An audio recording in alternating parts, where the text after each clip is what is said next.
It's time for MacBreak Weekly. Andy Ihnatko, Alex, Lindsay, and I are very pleased to welcome James Thompson filling in for Jason Snell this week.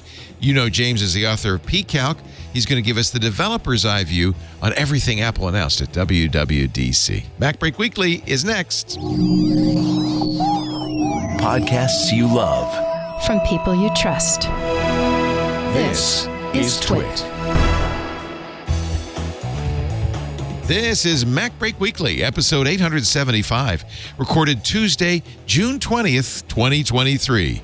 Nobody needs Antarctica. This episode of MacBreak Weekly is brought to you by AG1 by Athletic Greens. If you're looking for a simpler and cost-effective supplement routine, AG1 is giving you a free 1-year supply of vitamin D and 5 free travel packs with your first purchase of a subscription. Go to athleticgreens.com/MacBreak. And by Melissa. More than 10,000 clients worldwide rely on Melissa for full-spectrum data quality and ID verification software. Make sure your customer contact data is up to date. Get started today with 1,000 records cleaned for free at melissa.com/twit. And by ZocDoc. When you're not feeling your best and just trying to hold it together, finding great care should not take up all your energy. Go to ZocDoc.com/MacBreak and download the ZocDoc app for free. Then find and book a top-rated doctor today. Many are available within 24 hours. It's time for MacBreak Weekly, the show we cover the latest Apple news. I'm going to introduce our special guest in a moment, but first let's say hello to Alex Lindsay from Office Hours and 090.media. Hello, Alex. The man with the best shot in the world, the most beautiful. Your background is getting richer and more beautiful all the time. It's mostly just junk back there. The best thing is you have short depth of field, so you can't see that I'm just throwing junk on the fuzzy junk. Shelf. That's like I got this stuff, and that's the key. It's back there. Yeah, exactly. Blurry junk, or exactly. Do what Andy Ihnatko does and just get a Shoji screen. No one will know.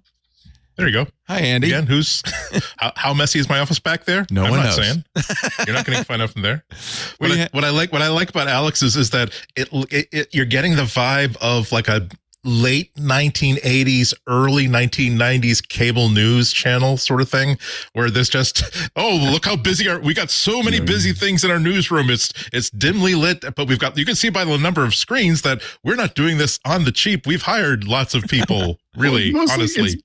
We're watching lots of television to get you the Then news. An intern wanders through, then says, "Ooh, I'm on camera," and ducks out. It's mostly full of things that used to be worth a lot of money. Like they're all. That's exactly what. It's the wall of depreciation. Things that used to be the wall of depreciation.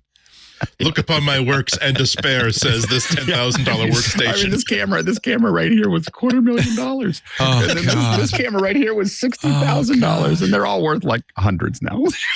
You're the Ozymandias of PCs. Yeah, exactly. Now let's say hello. Jason Snell's got the week off because, as he mentioned last week, we're so proud of him and his daughter's graduating from college, and he's up there doing that. But we took this as an opportunity to get the great James Thompson on of Pcalc fame. Hi, James. Hi. I'm always pleased to shift the average age down a bit for this show. So. Thanks a lot. You're great too, dude. Don't be blowing any horns. Get that out of my. James is legendary as. When did you first start developing for? Was it Mac that you started with or iOS that you started with? Yeah, I started Mac. The first Pcalc shipped in December 92, so it's well over 30 years old at this point. So that should give you a baseline for how old I am. Yeah. I'm only 2 years younger than Jason, so I can't actually throw many. So you did shift it down though. That's good. That's good. Yeah. I mean, mathematically, yes. Spiritually, no. emotionally. No. You got to leverage that. I have older sisters, and I'm only 2 years younger than the next youngest one. But according to Time Magazine or whatever, she's technically a baby boomer, and I'm technically Generation X. You boomers, I can't be fixing your phone all the time. Okay, I can't keep explaining to you how America Online works. Switch. I have to ask James if your breath caught, as many of us did during Apple's event a couple of weeks ago, when they said, and finally we're releasing an app we should have released long ago for the iPad, and everybody literally genuinely, I held my breath for the like couple of seconds. I mean, like I'd actually, I think I posted to Mastodon earlier in the day. I said, like, I will be genuinely surprised if they don't release a calculator these days, because it's such low-hanging fruit and they get such stick for it. But no, they didn't. So it was health. But we were all thinking calculator. We thought James was going to get Sherlocked, but you wouldn't get Sherlock because yours is so much superior than anything Apple would do. Well, I mean, I think the thing is, like, the platforms that we sell the most on is phone and Mac, where there's a calculator already. So it doesn't actually matter. Yeah. You know, they shipped a calculator on the watch even. I had a bet with somebody that they would ship a calculator on the headset before they shipped it on the iPad. But it seems like they're not doing that. The Vision Pro calculator. You just look at a number and it adds it in. I mean, you want to be surrounded by your numbers, really. Yeah, that's it. 3D numbers. Well, anyway, we're glad you didn't get Sherlock. And I think that's actually, I'm going to interpret it as a little tip of the hat to you, that we don't need to do a calculator on the iPad because there is the best calculator ever already there. I think that most of Apple product marketing has no idea who I am. And the people who do know who I am don't think of me fondly. Oh, no, that's not. At Apple, you mean? Well, I know that feeling. Good Lord. I still. I mean, like, I once talked to Craig Federighi at WWDC, and I was sort of giving him the background on myself, and I started to say who I was and sort of tell some anecdote. And he looked at me and he said, "I've heard you tell that story on a podcast." And I thought, oh, wow. The only podcast that I have told that on was Debug, where I said a lot of fairly negative things about my time at Apple. So, oh dear. Oh dear. That was a very interesting backhanded way of saying, I know you. I mean, I have, like, if we get on to talking about widgets, that was certainly something that I was known for 9 years ago. Good. We will talk about widgets. We'll talk about everything, because I wanted to bring, I said to John Ashley, our producer, it would be great to get a developer on and get their take on everything that happened at WWDC. You're the perfect person for it. I guess I should ask you first what you think of the Vision Pro. I mean, are you going to do Pcalc for the Vision Pro? I mean, yes. You'll do Dice for sure, because Dice actually makes sense. Like, so I was playing, as many people know, the Pcalc About screen kind of went a bit berserk, and this 3D game and all that sort of stuff. And all that was, I started it because I wanted to learn about 3D graphics, because there were rumors like 7 years ago about the headset. So I wanted to have an idea about 3D graphics. And so, I mean, like, as it stands, if I do nothing, the app will still run on the Vision Pro, because it will run iPad apps. But it seems like there isn't actually, like, to get it running as a native Vision Pro app, there's not much work I need to do. I actually did most of the work last year. And I think with Pcalc, you know, the thing that I think about when they showed it off was, like, one of the first apps they showed off was Microsoft Office, which is like the least kind of whiz-bang 3D thing that they could have led with. And I think what they were saying there is, like, any app that you would want on your computer or your iPad or your phone or whatever is the kind of app you want to have on this device. And so, I mean, I'll do Pcalc for it. But as you say, Dice, I've even got an AR mode in that already. And I haven't tried it, but maybe that actually even does something already on the Vision Pro when you launch it in AR mode. How close was your guess, since you developed this before it came out, as to what the API, the SDK would look like? My guess was that they were going to cut off all the old technologies, and they were going to say no UI kit, things like that. And they were going to say Swift UI only for the whole thing. And they didn't actually do that. What they said was, you can use UI kit, but we will judge you for doing so. And, you know, some things might not work quite as well, but the stuff is there and it will work. The only API that didn't really make the cut was SceneKit, which is actually what I used for the 3D stuff initially with Pcalc's About and with Dice. That can't display 3D content. Like, it can display it flat in a window, but that doesn't work. So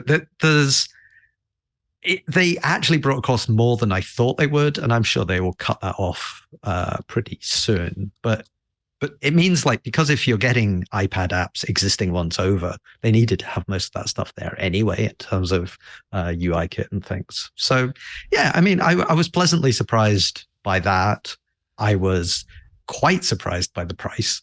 Higher than you thought, or lower? I'm going to guess higher, but... higher, because when there was the rumors saying, oh, it's going to be $3,000 that were floating around beforehand, and everybody was saying, yeah, this is just going to be like the iPad again, where we all think it's going to be $3,000, but then they come out, they say it's $2,000, and we go, wow, that's so cheap. Wouldn't be cheap. And so when they said 3.5, I audibly swore. I will not repeat what I said. I mean, I understand it. I totally understand it. This is not a device that anyone is actually really intended to buy. This is... Well, you are. I should point out. I am. Yeah, I will. And I suppose we are. Yeah, I think it's like, it's the first... it's the first device. It's so that people like me can make stuff. People like you can write about it and experience it. Right. And, some rich tech bros will buy it as well. And, we will... And there's your 100,000 a quarter right there. 100,000 units. And we'll see how it goes, because, like 5 years from now, 10 years from now, that I think is the product that people will be buying. I don't think this is like the iPad, where, they want to get this into as many hands as possible. And so it's priced accordingly. This is like, we're going to build the absolute best thing with no compromises whatsoever to show what can be done. And then we'll get down to actually selling it to regular human beings at some point in the future. So another thing that I should say, not wishing to monopolize the conversation, I'm having problems with my eyes, and I have done for the last year. Basically chronic dry eye stuff. So I find it difficult to look at screens for a long time. I have no idea whatsoever if strapping one of these things to my face is going to be better or worse than looking at an old screen. My guess is it's going to be much worse. So I come to this with the unusual, like, I want to develop apps for this. I have no idea if I'll be able to use it. Interesting. So yeah. That is a kind of, if this is the future of computing, truly, if I can't use it, then, well, I guess I retire now. Yeah. But we'll see. Also, I have no idea how this thing works in terms of glasses. Like, specifically, where is the focal point of this thing when you're looking through it? Because I haven't heard a specific answer to that. Because like all the I've got many VR headsets, too many, my wife may say. I've got like the Quest and PlayStation VR 2, all these things. And most of them, the focal point for that is kind of like 2 meters plus away. So it's, if you need glasses for distance, then you need that as your prescription to look at the thing. But even if you're looking at something up close in the headset, it's still got the focal point of far away, because these things won't shift focus as you look at things. So I need glasses for computer screens, which are, like up to 1 meter away. And I don't need glasses for stuff that's 2+ meters away. So I don't know if I'm going to need to get glasses for it, how it's going to work. So there's a lot of unanswered questions, but I really want to try it. Right. But I was not flown out by Tim Cook to try my Dice app on it, sadly. I should have started by asking you how the Burnout's going, because I have to say, when you posted that blog post it's almost 2 years ago now, I was like, oh my God, James, we had no idea. Yeah. I mean, like, I think I sort of passed through the burnout, and I got to a place, particularly when my eyes were giving me the most trouble. And I was like, I've reached a more Zen position of like, I'm going to do what entertains me and makes me happy. And I'm not going to sort of like push myself madly to, Good. I mean, like I say this, and I said this the last couple of years, like I'm not going to push myself to have everything ready on day one and to ship with this device on day one or to do this on day one. I have done it every single time. But, you know, I'm at least starting to think. You're famous for that, actually. Like, we I know, say, that's the thing. Well, let's see if James has it when it ships. And always you do. Yeah. I mean, the thing with Pcalc specifically is the core code of Pcalc, like the actual brain of it, is super portable. Of course. And it's very small. It's just math. So I can stuff that anywhere. And all it needs is like button presses in and text out. So that is very easy to put in places. So when it's something like, you know, if we talk about widgets or even this thing, it's not super hard to put stuff on and to have something there. But yeah, it will be, you know, if you see me working way too hard to get something out for day one for this headset, you can tell me to slow down. Okay, good. I hope you will tell yourself to slow down, and your family will also tell you, slow down, James. It's okay. I will tell you this right now. If you don't get it out the day iOS 17 ships, we'll be okay with that. It's fine. I know fine. People will, but it's just that self-imposed. Yeah, that's what it is. Of course. Yeah. Speaking of burnout, Mr. Alex Lindsay, you should probably listen to what James is saying, Alex. And I don't know, Alex is working every moment of his waking life, which is about 18, 19, 20 hours a day, I think. You know, I pace myself better now. I just don't travel as much. You know, I think that's the big thing is that That'll kill you. I was doing, the travel was what was really nailing me. And now that I'm pretty resistant to it, I spoke at InfoComm last week without actually going. Just you just Zoom now. Everybody Zooms. And I would think, James, you wrote that blog post in the middle of the pandemic. I would think the pandemic actually might have made it worse because you've always been, you know, homebound in a way. Just I mean, right.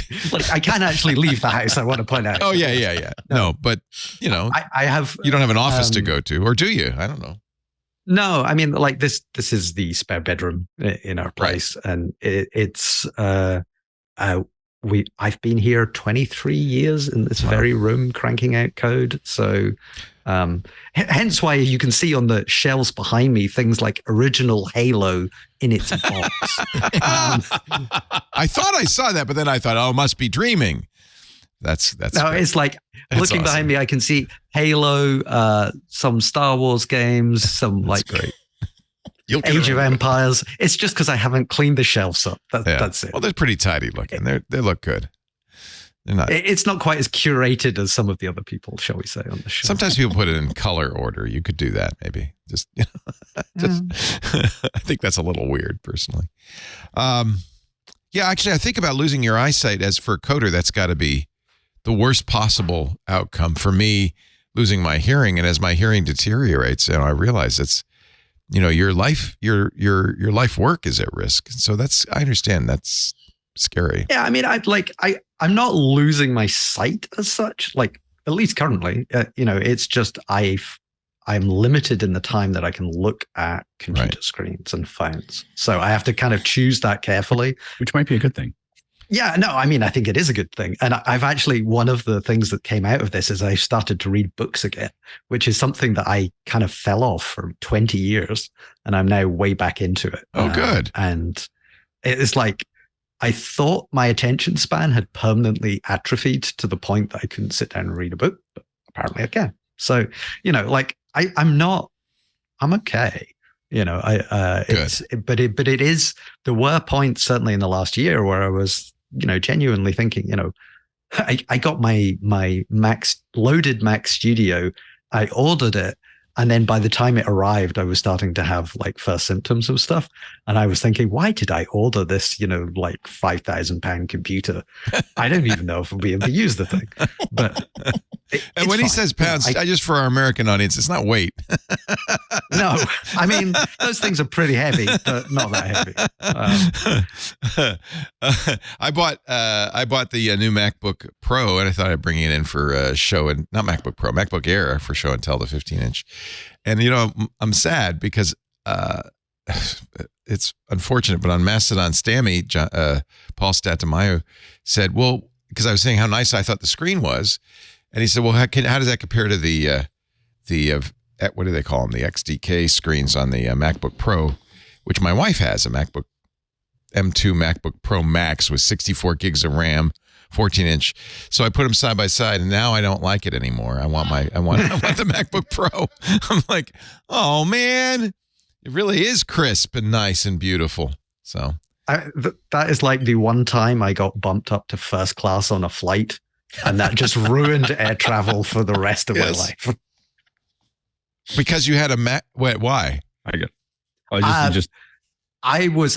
know. I was flying on Apple's dime at that point. So, okay. Maybe there's a flag that says possible Apple VIP. Not really. I'll never forget going to a lounge. I think we were flying to England, and I don't remember which lounge it was. Maybe the British Airways lounge. And Johnny Ive was going to be in the lounge. And they had roped off an area with a velvet rope, and they had balloons, and they had his welcome Sir Johnny. I mean, it was VIP central. It was bizarre. And everybody's trying to sneak a peek of Sir Johnny in his private lounge. You're telling me that you don't get balloons? No, I don't get balloons. I don't get nothing. I'm sad. I do remember that day because I couldn't find my ticket. I had a Scott E vest on, and I had too many pockets. And I was going, where is it? I know it's in here somewhere. I finally did find it. We were okay. So Johnny Ive just saw this quite distressed person in the corner. Yeah, wearing a safari jacket, thinking, I don't know. And instantly texted Steve saying, what if we could put boarding passes direct on a handheld device? I'm never doing this again. Because of me. Yeah, exactly. All right. I would like to very much talk about the new operating systems, but please, I don't want to leave Andy and Alex out. So please, guys, jump in. I'm sure you have questions for James.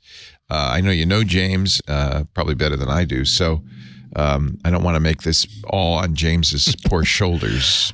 No, not going to put too much of a burden on his shoulders. But this is, like, as you say, an opportunity. Yeah, like they're very. It's rare. It's like well, Jason's not here, so we have Paul McCartney on, but we don't want to talk all about music or societal change since the '60s. Right. Hey, Andy, how you doing on that Raspberry Pi project? Like, I want to know about the rooftop concert. What? I mean, I like the fact that you're comparing me to Paul McCartney, but you are the cute one. I'll take that. I will say my opinion of Paul McCartney went up enormously after watching all of that Get Back documentary. Yes. Wasn't that amazing? And it was like, oh, he really did have to corral all these people, and he was doing all this work. Wow. Okay. Yeah. So that was one thing about that. John comes in with Yoko. The other thing is my opinion of Yoko went up, that she wasn't the evil wife breaking up the Beatles there. She just was sitting there knitting. But really, the problem was they were both on heroin. John and Yoko were completely zoned out on heroin. I just think it's funny that Ringo just seemed to be happy to be there. Ringo was happy.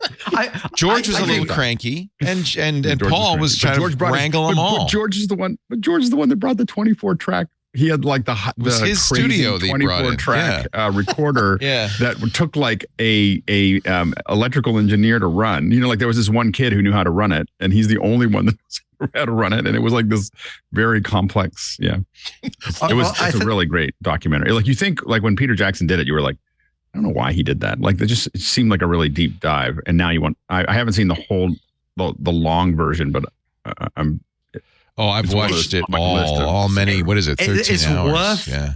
I put it on in the background. Exactly. You're just kind of hanging out, with the Beatles. Yeah. watching them compose songs in like 30 seconds. And those are the moments when Paul sits down and says, well, let me noodle on the piano and Let It Be comes out. Or, they're trying to figure out what Get Back is going to be. And just watching them compose a song. Or even like all the extra information, just incidental information. I think, was it Paul who said that, look, that's like that people are going to say that the Beatles broke up because Yoko sat on an amp. Yeah. No, that's not. Yoko was a completely benign presence the entire time. She just reading the racing news, knitting. Every once in a while, she'd break out and but it wasn't, it was welcome. Nobody was minding it. It was very the best part is, of course, when they. We're really far afield now. It's your fault when you mentioned Paul. But the best part is when they put a microphone in the teapot in the lunch room. Yeah. And without their knowledge, recorded John and Paul, and Paul's really trying to keep John in the band. And it was really interesting to hear that real, very genuine dynamic when they thought they were off mic and off camera. It's a little, here we are sitting there. Really, they put a microphone in the teapot? That was rude, but I'm glad they did. From a historical, thank goodness. Yeah, from a historical point of view. Anyway, enough of the Beatles. I will take the. I'm Ringo. I think of the four. Ringo. I'm not okay. going to take Paul McCartney. Yeah, Ringo's good. I'm not that. If Ringo came on, we'd have the same questions for him. So what overall how do you consume WWDC? Do you watch a lot of the tracks? So I'll watch like with the remote stuff. Like there's no point for a developer like me really to do the travel over for the current kind of format of the conference, because you're going to end up spending like $10,000 to sit in Apple Park and watch a video that I could also watch. Yes, that's a good point. Yes. And there is, it's more now than it was. Like, I think as the years go past, I think they're adding more and more like in-person stuff that is actually, I think, useful. And maybe next year is the time where I would actually go over. But so what I've done for the last couple of years is, I'll sit and I'll watch the keynote and the State of the Union live, and sort of previously I would tweet out my unfiltered thoughts, and now I just post them to Mastodon. It's much the same. And, I will then like get the sort of high level view of everything. And then I'll see what has changed, what I think is going to impact me. Like, it's always good when you can come out of a keynote and think, I actually don't need to do anything. That is the best feeling in the entire world of like, if I do nothing, everything will still work. And it's cool, because in that situation, it's like, oh, I could actually spend some time working on features and things for the users rather than just catching up with what Apple wants this year. But I mean, so you see what the big stuff is, and then it's a case of like watch. They release a bunch of the sessions day by day. I mean, everything is recorded probably weeks beforehand now, which I think is good, because it gives, some of the people who are presenting who would, if I had to do it, certainly I would freak out standing in front of like 1,000 to 5,000 people having to give a very technical talk live with code which could break at a moment's notice. And that now they can have a lot of people on who are doing their things and recording their stuff. And I will sit and I will watch, just what interests me. I'm curious as to, I've watched probably 20 or 30 other ones from this, and usually that's about the range that I watch from WWDC. And how many are there total? Is that like a third of the total? Or? So many. Yeah, no, there's a lot. A lot. Okay. 30 is a lot. Sounds like a lot to me, because they're each an hour long. That's a lot of hours to put in. Yeah. Most of them there's a lot of half an hour, I would say these days, because they make them just basically the length they need to, rather than, you have to fill a particular slot in a conference. Yeah. I think that there's about 100 of them, I think, somewhere in that ballpark, like 90 to 110 typically. There's typically 6 a day. There used to be 4 rooms that did them. So 4 rooms that did 6 a day. And they would have to, to your point, most of them the target was, I think, to last like 40 minutes or 45 minutes long. And a lot of times it felt like things were getting stretched out because they don't take Q&A. So it wasn't, you weren't getting any benefit from it. I have to say that I find them much more pleasurable to watch now than when they were live. The audio is much better. The imagery is much better, which is much easier to watch them, especially at speed, except in the WWDC app, which doesn't have I don't know, do you watch them at 1x or do you watch them faster than they were? I watch at 1x. If I watched anything at higher speed, my brain would explode. It's just I go into absorption mode. So the problem with the Apple TV app is that it's a 1.5 or 2. You can always tell that someone doesn't actually watch things fast when they skip 1.75, because 1.75 is the right number for most things.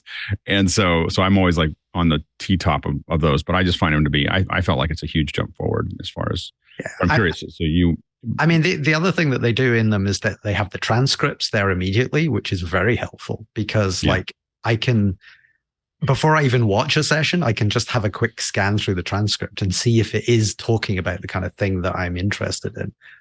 Sometimes it's not obvious, particularly from the title, what the level of technical complexity is going to be.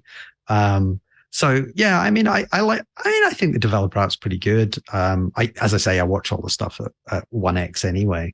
But I can't watch all of it because there's so much. And if I do try and watch all of it, I will remember none of it. Well, and you want to watch the stuff that's germane to your program. Yeah, I understand and some of it is also you want to watch the stuff that's like new and exciting. So like all the Vision Pro stuff, that's kind of like, well, this is, how are they going to do this? Because you get the broad strokes in the other things, but then you get in like, how is this implemented? How, what can I do? What can't I do?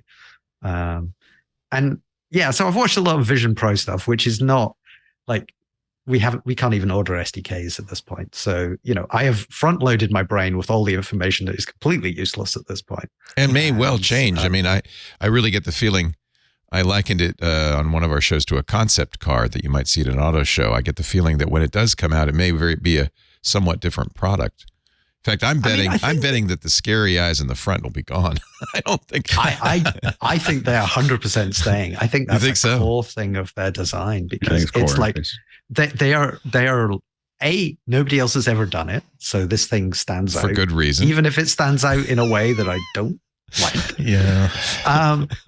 But I think like I get what they're trying to do. That they're trying to kind of make it less cutting you off from the world, and that makes sense. But you are cut off, and putting an uncanny valley pair of eyes on the front does not make you less cut off. I'm sorry, it just makes people run away in the other direction, to be honest. I will say I haven't tried it, so like neither has, by the way, any Apple executive. I think it's telling that nobody wore them, which means they're not ready, right? That they're all simulated in the videos. No, I think like I would suspect the stuff is like 3/4 there, and I think that the foundations are probably working pretty well.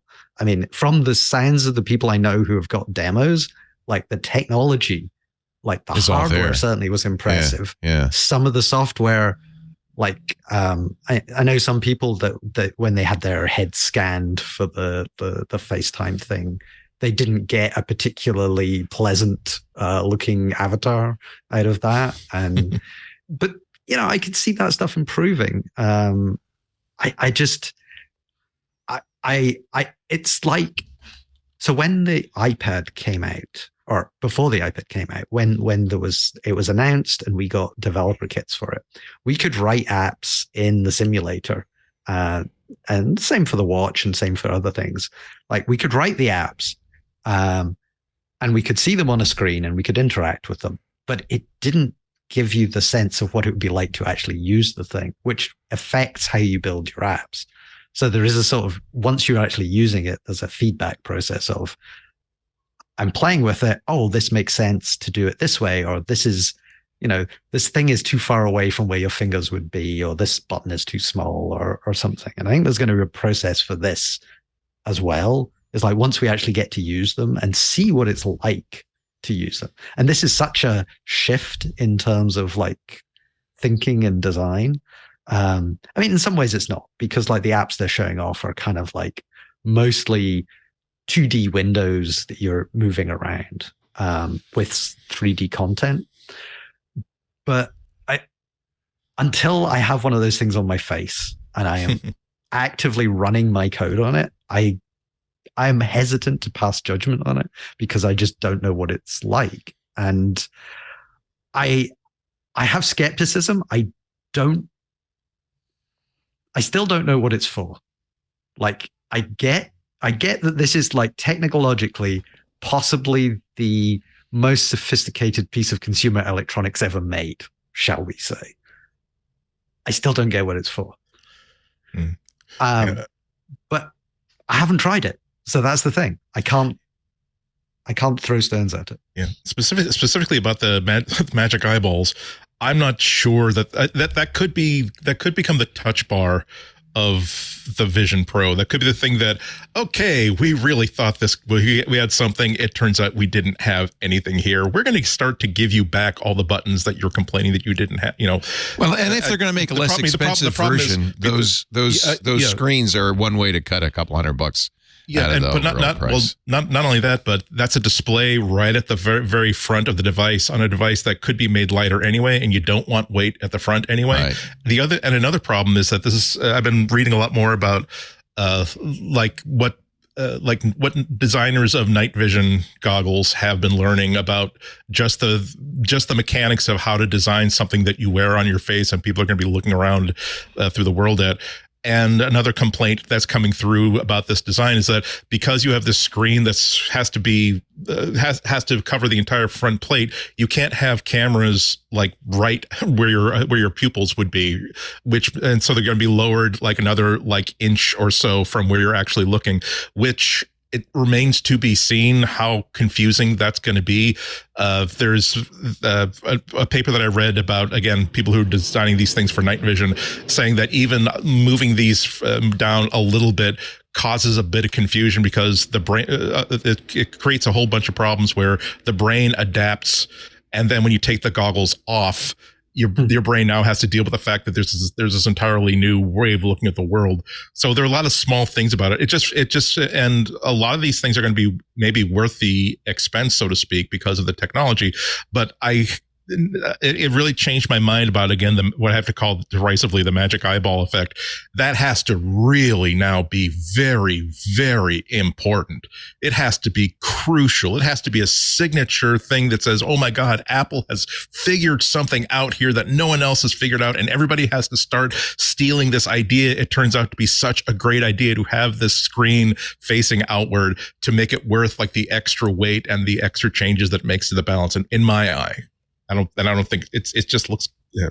I think there's a reason why they didn't demo it to anybody at all under any circumstances during WWDC. And I'm assuming that the eyes and that the like section of face that they're displaying is the same CG face that they're capturing for FaceTime. I think everybody thinks that it is. Yeah. Yeah. So I do think that there is going to be like that slight extra uncanny valley to that view, because if it is that, but still I haven't seen it. So I like, this could be like when I see it in person that I will go, right, I get it. This makes sense. So that I'm hesitant, but curious enough that I will probably drop $3,500 to see how it works. Well, another data point from Scooter X in our IRC, the Apple Vision Pro video is now the most viewed Apple video on YouTube with 50 million views in the first week. So there's certainly interest in it. People want to see it. And I mean, this is, I think, probably the most kind of futuristic thing they've done for a long time. I mean, like the iPhone, when we all got the iPhone, we were like, this is great. It has a great user interface. This entirely makes sense. You know, they've done like amazing things, but it's a phone. You know, we understand this. It's a touch screen. We've kind of seen those before, not as good as this. This thing is like, oh, and here's a spaceship. Right. Like, they've boldly gone. I've never flown a spaceship before. I don't know what it's like. Right. Yeah, we don't know. That's right. And I think Apple deserves, and a lot of people give it a lot of credit for what Apple's done in the past.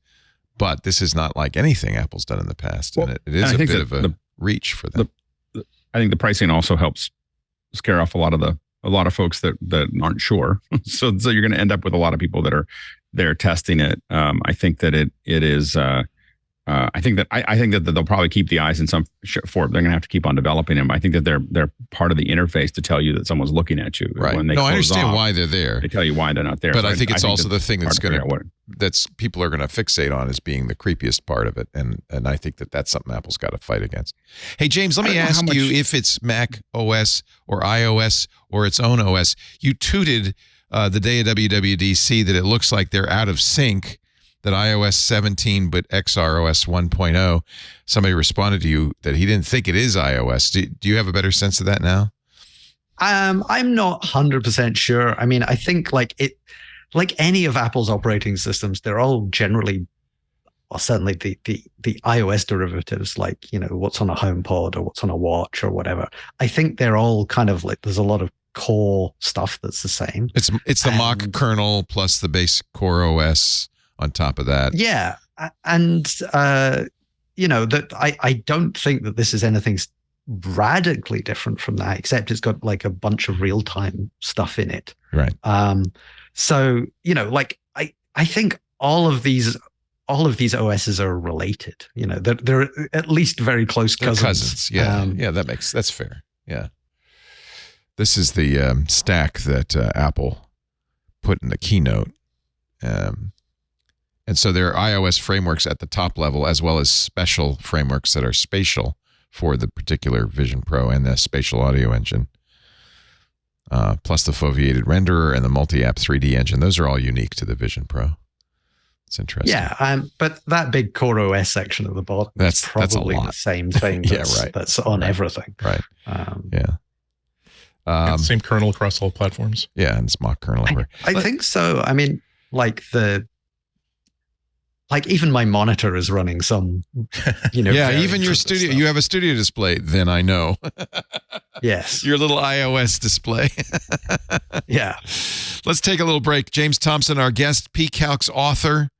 If you have not yet installed Pcalc on your iOS, your iPad OS, and your Mac OS, go to pcalc.com and check it out. And of course, don't forget Dice. If you are a tabletop gamer, by Pcalc, infinite polyhedral die, just for you, and a 3D emulator, so you can see your die rolling in AR.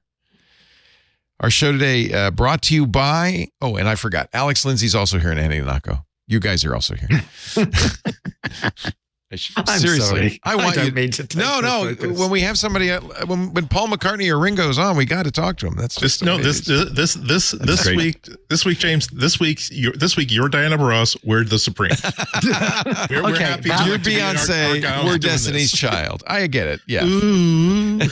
I will accept those more than Paul McCartney. Our show today brought to you by this AG1.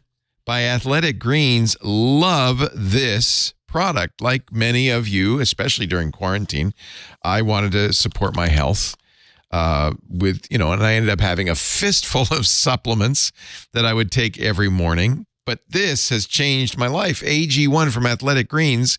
I can give my body what it craves all in one daily nutritional drink. It's the first thing I drink in the morning. So this is 12 ounces of cold water. AG1 comes, normally you'd get the packet, the big packet, and the scoop, the month's supply, and the canister, which comes with the full package. But I like these. I'm going to Disneyland tonight, and I'm going to bring these along with me. So I have my AG1 in my travel packs. It shakes up easily. It tastes fantastic. AG1's been around for a long time, since 2010. It's become part of a million routines since. When I started doing the AG1 thing, I asked around, and everybody I know, Aunt Pruitt said, "Oh yeah, I've been using that for years." It's the best all-in-one solution for daily nutrition. Saves you time, confusion, money, a lot of money. I was spending a lot of money. $3 a day, a little less than $3 a day for AG1, and it's got everything. It's got supplements. It's got probiotics, prebiotics. This is the best bang for your buck. A seamless easy daily habit that covers your day's nutritional basis. 75 high-quality minerals, vitamins, pre and probiotics. So if you're looking for a simpler and cost-effective supplement routine, AG1, my friends, from Athletic Greens. In fact, if you order right now and get a subscription, you'll get a free 1-year supply of vitamin D and 5 free travel packs, those great travel packs, with your first purchase of a subscription. Go to athleticgreens.com/MacBreak. My mouth is actually watering because I look forward to this every morning. It tastes really good. athleticgreens.com/MacBreak. Please use that address so they know you saw it here. athleticgreens.com/MacBreak.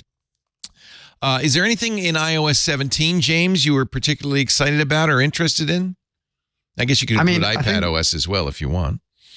I think there was lots of little things that, That's how it's been for the last few years, right? It's all kind of a little incremental. I mean, I think there was I genuinely said, by the time we got to the keynote just before the Vision Pro, if that had been all there was, I would have been pretty happy with the show, because there was enough stuff, things like, the improvements to autocorrect and stuff like that. That's going to affect billions of people. You can finally swear with that ducking, that ducking autocorrect. Yes, good. Finally. And there was little things just the being able to share AirTags amongst people that is going to be so useful. So that if if I put an AirTag on my bike and my wife rides it, she's not going to get a constant warning that she's being tracked, because it's so annoying. So there's lots of little things like that. But I would say the thing that caught me the most was the return of interactive widgets, because that's, I think, going to make a lot of stuff a lot easier in terms of having very quick access to doing stuff. You just want to check off a task or do something, and you don't want to fire up an entire app to do it. And so I have my own history with widgets. Yes, you do. May remember. Yes.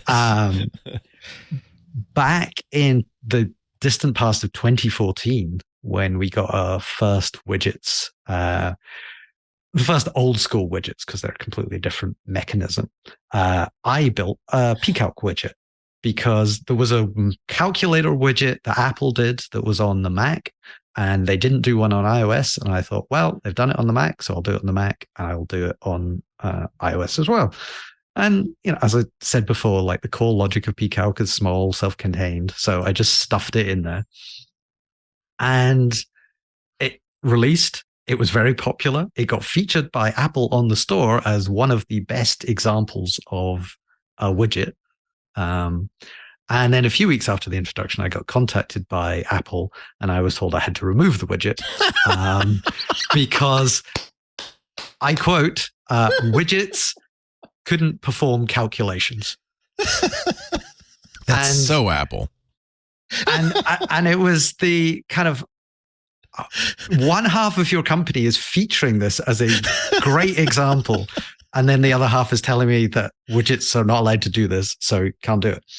And I tweeted about that because there was a bit of back and forth, and then they basically said, look, final decision, this is what's going to happen.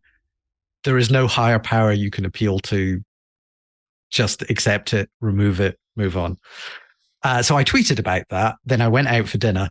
And when I came back, it had been retweeted a lot and had ended up on CNN and places like that. And I was like, oh no, because Apple says, don't run to the press. It never works. I think that language is in the review guidelines. That's not true. Running to the press does actually work sometimes. But I hadn't actually intended it like that. But, people like Jason and whatever had picked this up and retweeted. Christina Warren said stuff about it. And it got big coverage. And I got a phone call the next day from Apple saying, we have changed our mind. You can widgets can do anything they like. Please carry on. And it was an extremely surreal time, an extremely stressful time, because I'd spent a lot of work on this to get them to working. And it turned out to be an extremely lucrative time as well, because it raised the profile of Pcalc enormously. And like that year, I bought a pretty nice Retina iMac, and I had a holiday in the sun. And that was how I relaxed from the stress of all that. And, I think the thing was, like, the engineering side were absolutely happy with people doing this. They built these things to be flexible and, whatever. The App Store editorial people were happy with it because, look, hey, there's a thing. People like it. It's great. It's functional. Somebody somewhere, I don't know who, had a problem with this. And their mind was changed, I don't know, by the swell of public opinion or by somebody higher up the chain or whatever. But that change happened, and what that actually meant, it wasn't just me, because there were other people as well who were told, nah, your widget's doing too many things. We don't like this because we're Apple and we like things to be simple and straightforward. Was there any technical reason? I mean, is it like killing battery or something? I mean, that you can think of? Yeah, the thing was, I would say for Pcalc, no, because like the core of Pcalc was running on 68,000 Motorola chips. It's not that heavy. It's math, baby. It's math. It's not, no matter how tired the hamster was at the end of the day. Yeah, I mean, CPU could still generate math. Adding numbers together, pretty basic stuff for CPUs. There may have been, I think, I was pushing the bounds of how much memory the widget was using, but there was a fixed limit. It was very low. It was 64 megabytes. You could use that, and then your widget got killed. And so there was a lot of optimization to fit it into that space, but it worked and it fitted fine. So that's actually an amazing number to think. That you need 64 megabytes to implement a widget. It's kind of mind-boggling. But fast forward to this WWDC announcement, and we've had these non-interactive widgets for the last couple of years, since 2020, which are completely different. They're written in Swift UI, and you can have buttons on them, but the button just triggers a URL which can open your app and do a specific. They were basically images on the screen. They were not. Yeah, I mean, effectively, you can have some interactive, timers and things on them, I think. Anyway, point being that, you could do something like in Dice by Pcalc. I've got widgets, and it's got an array of dice on it, and you press one of those and it'll launch the app, and it'll tell the app to roll that dice. So it works as a kind of quick launcher. But what these now do is you can have a button that when you press it, it will execute a piece of code, and then you can transmit information back to the widget. They're interactive. And you can do something with them, which is kind of what you did when you first did the widget, right? Way back when. Yeah. So I was listening to Upgrade with Jason and Mike Hurley, and they had just come out of some briefings or whatever, and they said, James can't make a calculator with this.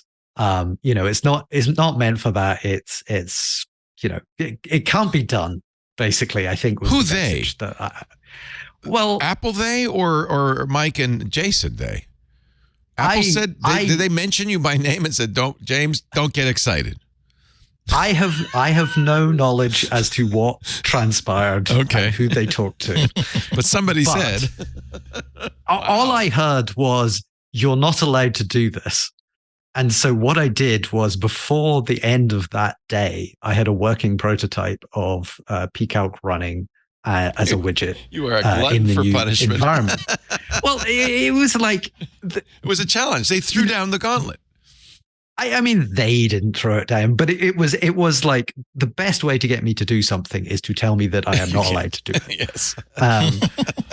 So I have a prototype that, it's a really basic thing and it looks terrible, but it's got buttons on it. You can push the buttons and you get numbers, so. But are you afraid that works. if you did that, they say, well, yes, technically you're able, but we're not going to let you? Would you have the same issue that you had last time? This is indeed the billion-dollar question. What is going to happen if I submit this? And I don't know the answer. And the thing is, there's nothing in the rules to say that you can't do it. So what they would have to do is they would have to say something like, well, we've now got a rule which says you cannot have more than 4 buttons or something like that. Or, but they have to actually specify and they have to draw, you can't, it's very difficult when you're saying these things can be interactive and they can run code, but they can't run too much or they can't be too, I mean, for example, if I made a Dice by Pcalc widget, almost exactly the same look as the current one, and it's got a row of buttons for different dice, I could have a thing. You press a D20 and it gives you back a number between 1 and 20. Is that too much calculations? Is that, am I crossing the line with that? But I'm not, or am I not crossing the line with that, but I am crossing it with a calculator. And somebody somewhere has to sit down and they have to formalize a rule, or they have to just, kind of, what I hope is that they will say, hey, this is really cool. You've done it again. This is brilliant. We all missed. Young man, I like the cut of your jib. You're a rule breaker and a maverick. Or I could use someone like you on our team. Exactly. Tim Cook is going to sit down and he's going to say, we didn't think this should be done, but I've seen it and I was wrong. The Grinch's Grinchy heart went up 4 sizes that day. Sorry. Tim Cook, not a Grinch. Please approve my apps. He is anti-Grinch. He is on record anti-Grinch. Because he says as such. He may look like Winnie the Pooh, but he's anti-Grinch. Okay, fine. Said Leo Laporte, not Leo Laporte, who is never going to be invited to an event anyway, so who cares? Yeah, but some of us, our entire income stream is based upon the generosity of Apple. So I say nothing negative about Apple. They're wonderful in such situations.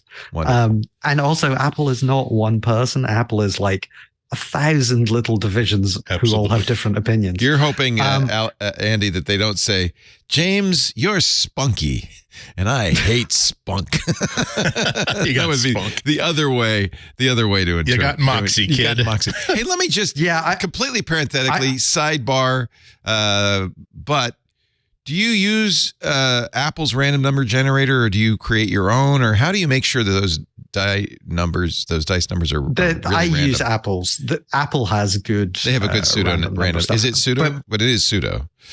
It is pseudo, but it's good, and it's genuinely good enough for rolling a D20 or something like that. Yeah. But I don't know what the number is at that point. What I do is when I roll the dice, I'm simulating the physics of it. So I have a 3D object with weight, that's cool. And I'm throwing it, but I throw it and put a different spin and force. Oh, that's really cool. You're not just saying give me a number from 1 to 20. You actually you're simulating the roll of the dice. So that's where I use the random number stuff to work out just how much force or spin to put on the dice as you roll it. And then the physics engine takes over and it bounces around. And once it stops moving, you have a number. I think that's it's not like I say, it's not like I say, just give me a number between 1 and 20. So, I mean, I think it's pretty random. You can set it to auto roll and then export statistics if you want to know exactly that this is not weighted or anything like that. So yeah, I think I stake my role-playing game play on it being correct. You'll stack it against any dice tower ever made by on Thingiverse. Yes. I am going to make at some point. I am going to make a virtual dice tower just God bless you, sir. I said I'm not being sarcastic. I love your apps because they're like the food at a diner where it's like here is a cheese omelet, but it's going to be executed absolutely perfectly. It's at the pinnacle of what cooking can be, simply because it's a basic thing, but executed with no excuses, no mistakes, no factor of it has not been thought about.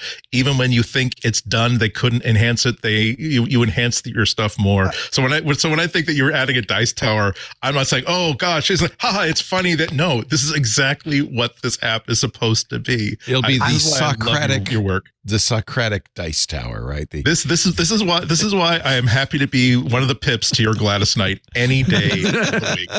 I've decided I'm Jimmy Page. If we're going to pivot into different bands. Anyway, I mean, I will put entirely over-engineered cheese omelet on my the platonic ideal of dice towers. I think James is in the pantheon of Apple developers for that reason. And I think that's one of the things that makes it was first the Mac, but in general, Apple, I hope they give people credit, because one of the things that makes Apple so appealing in all of its hardware is that there are a few handful of developers, we used to call them the delicious library guys, right, who put that extra care into their apps, who are really they're not just cranking them out, which is something you see on the Windows side more. And I think that's what makes Apple unique. And so thank you, James, because at Apple, really, honestly, Apple should absolutely venerate you, because that is the distinction, in my opinion, between Apple software and everybody else's software. I will be happy just to be tolerated.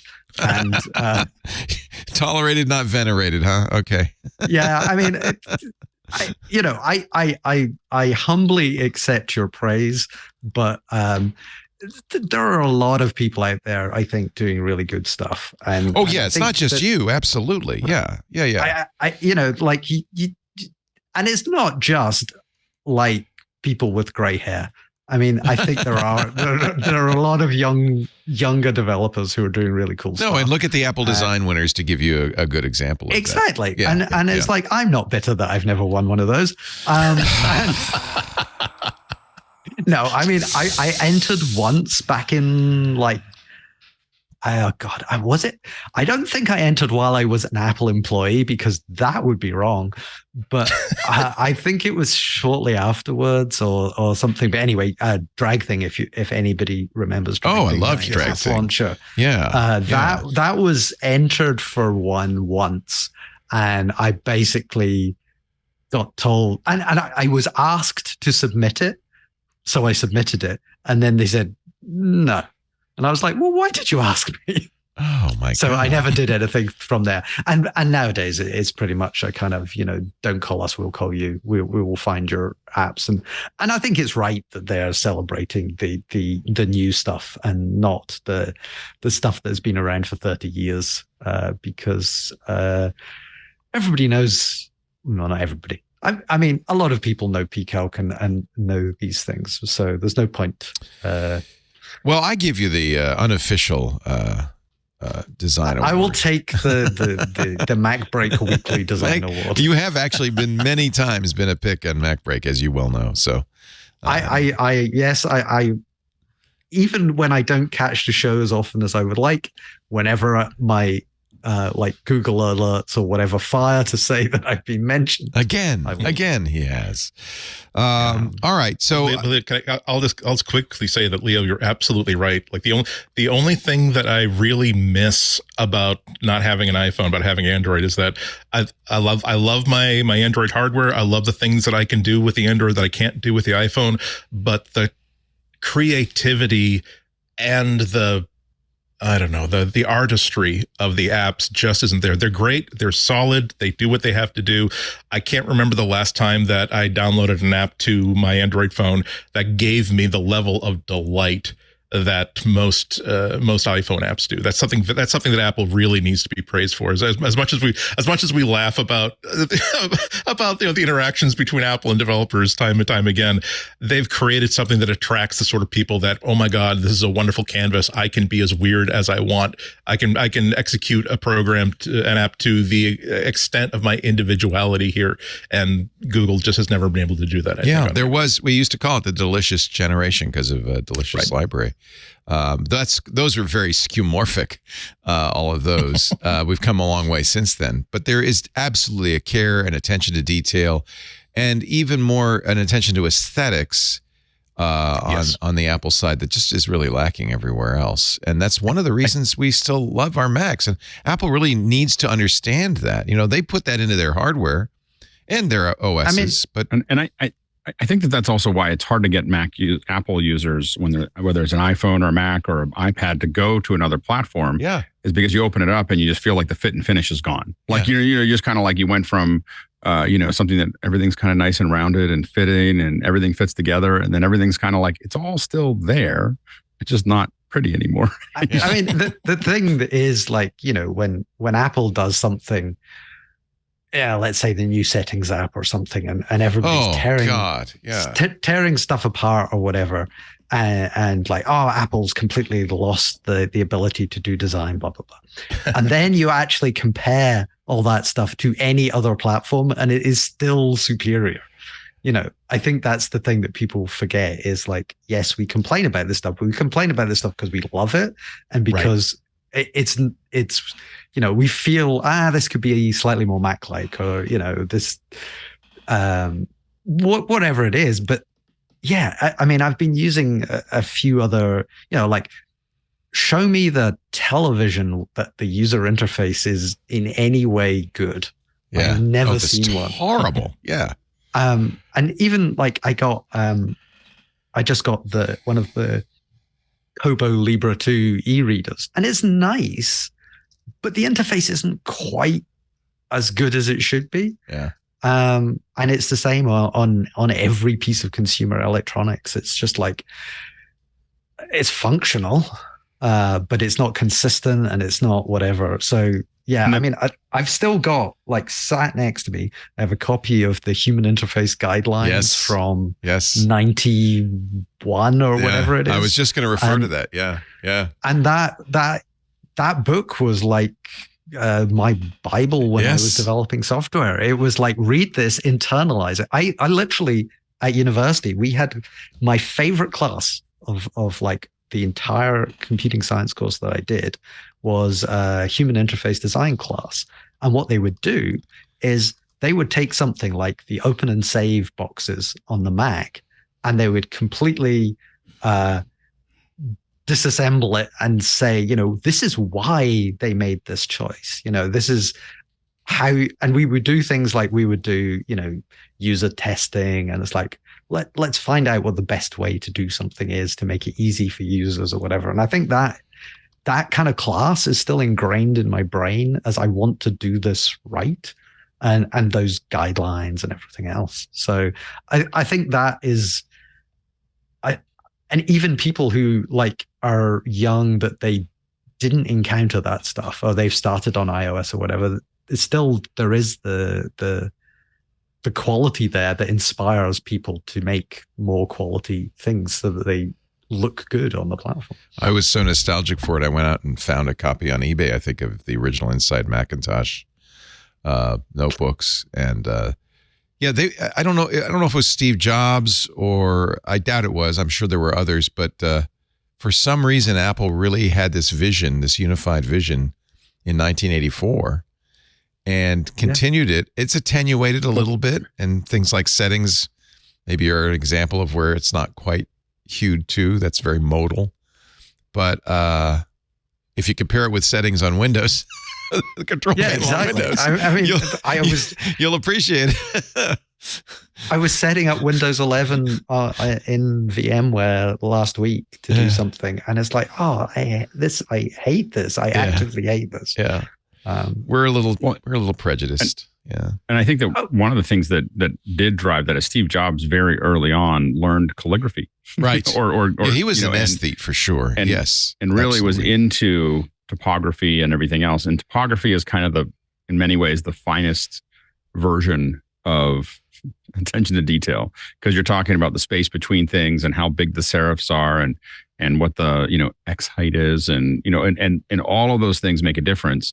And I think when you're paying attention to things at that level, it's one of the things, like, for instance, when I use Keynote, you can tell there's a difference between Keynote and other presentations. Yeah. But how it handles the font. Like, it's just a different way of anti-aliasing, spacing, everything else is just a little bit better, and it gives it a higher, gravity to it.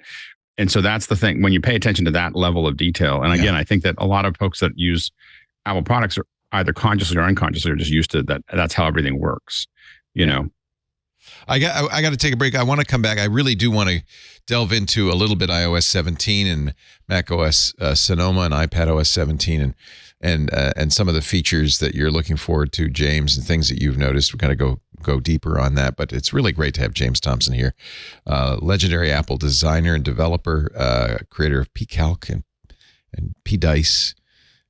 He's the P-Man, and we're glad to have I think we need to change that. Yeah, that's not probably what you want to have in your lower third. Also, Andy Ihnatko is here. He's the G-Man, and Alex Lindsay, he is I don't know what man, but we have the entire Justice League united here on the show for you today. Our show brought to you by Melissa, the M-Man, a leading global data quality, identity verification, and address management solutions provider. They're the ones. They've been doing this since, believe it or not, longer than James has been doing Pcalc, since 1985, specializing in global intelligence solutions so that organizations can unlock accurate data for a more compelling customer view. And you know what? Every year they get the awards. G2 is once again named Melissa's Clean Suite and Data Quality Suite leaders by G2, the leading peer-to-peer software platform, in the 2023 Data Quality and Address Verification Spring Report. Also named Momentum Leader and High Performer in the same reports. Across the small business, mid-market, and enterprise segments, Melissa has received many recognitions, including Good Partner, Easiest to Do Business With, Easiest Setup, Highest User Adoption, and Easiest Admin. If you're a Melissa customer, you know Melissa definitely deserves that. If you're not, you should know what Melissa can do. It's pretty impressive. Melissa is also very affordable, I should mention. They ranked highly in the price category for Clean Suite and Data Quality Suite across many segments. That's because Melissa firmly believes you should make money on data quality. It shouldn't cost you more than it saves. So they continue to offer the best affordable solutions for data quality and address verification. I think everybody kind of intuitively understands that bad data in your contact list can cost you money. But did you know poor data quality can cost organizations an average of $15 million a year? And that number goes up every year. Bad data stays in your system. Melissa will help you eliminate waste and lost opportunities from incorrect mailings. It'll improve your customer satisfaction with seamless real-time identity verification tools. If you have to comply with various federal and international guidelines, you know that sometimes customer verification is a problem, is a friction point for your customers. Not with Melissa. Their real-time identity verification tools are fast and effective. They have matching and deduplication tools, which will help you eliminate dupes. I tell this story all the time. A Restoration Hardware used to send me 5 of their catalog, same name and address, same catalog, every 6 months. And it was bizarre because I know those catalogs, beautiful 4-color, thick catalog, must have cost them a ton. What a waste. Plus, it kind of irritates the customers, right? You want a single high-quality customer record that links all the customer touch points. So without duplication, right? So you know everything you need to know about your customer to serve them without annoying them. You'll be glad to know Melissa complies with the U.S. Postal Service's move update requirements, which means you're getting the most current address data because they process through the USPS's National Change of Address database. But that's just one of many ways Melissa makes sure your data is accurate. Since 1985. And don't worry, your data is safe with Melissa. They continually undergo independent security audits to reinforce their commitment to data security, privacy, and of course, compliance. They're SOC 2 compliant, HIPAA compliant, GDPR compliant. You can use Melissa with confidence.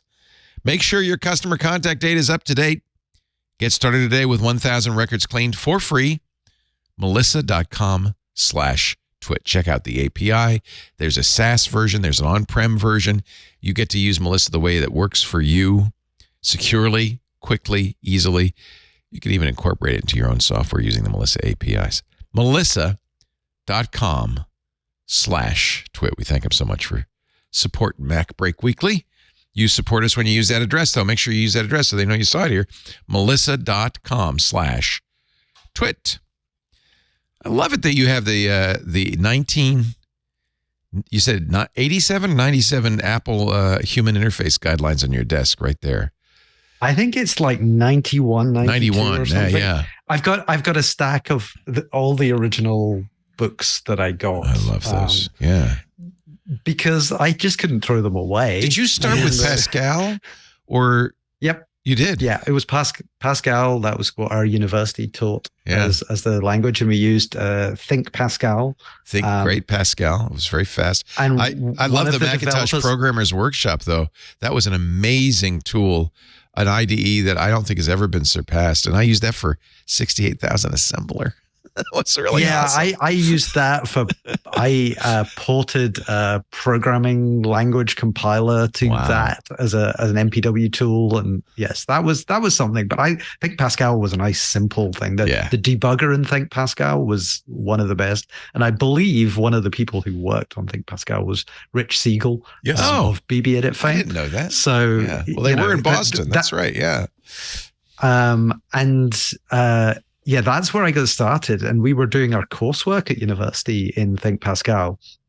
And I realized that the copy of Think Pcalc that they gave us had all the Mac Toolbox stuff with it. Wow. And I was like, hey, I could actually write an app with this. So I went out and I bought Inside Mac, like 1, 2, I think I got like 1, 2, 3, and 6, and I missed, or 7, and I missed like some critical things. So the first version of Pcalc, if you ran it on a color machine, oh my, bad things happened. But yeah, it was like I bought all those books at vast expense. And just sat for the summer. A huge use of shelf space too. Yeah, well, they're still there.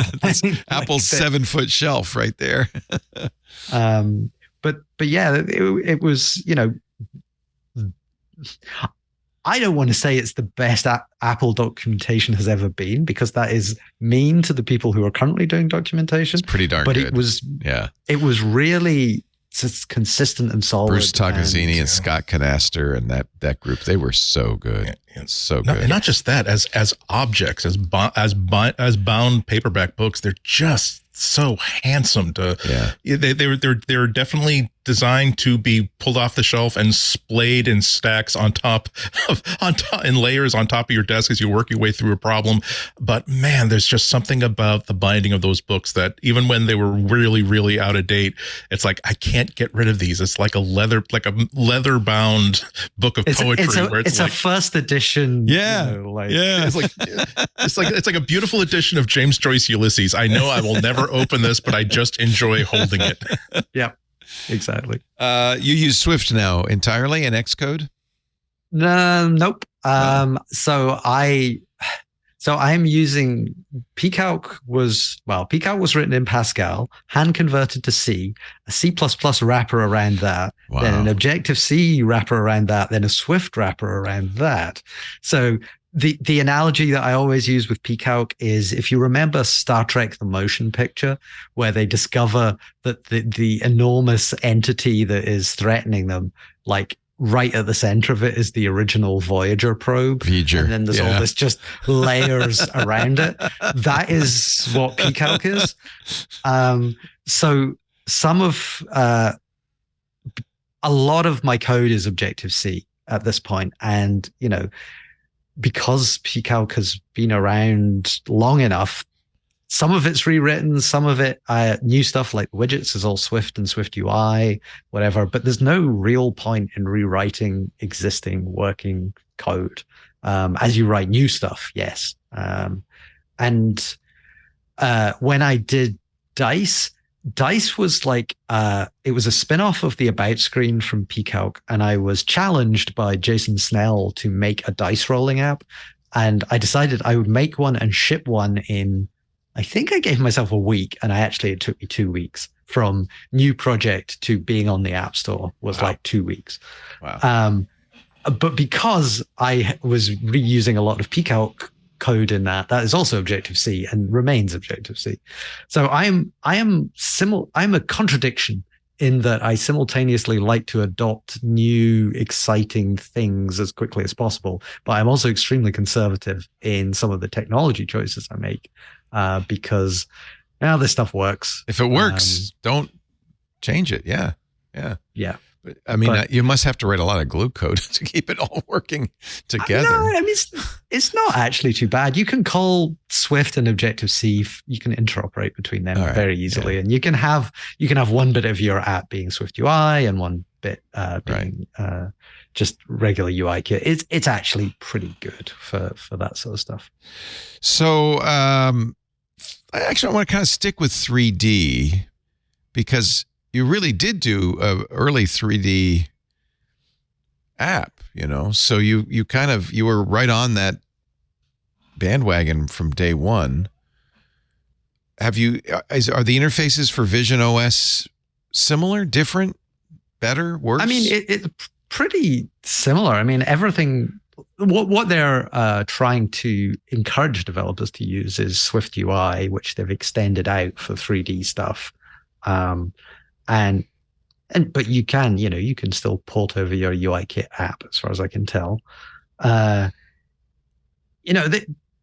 There's also Reality Kit is what they have been using for AR stuff previously, which exists and has been extended in.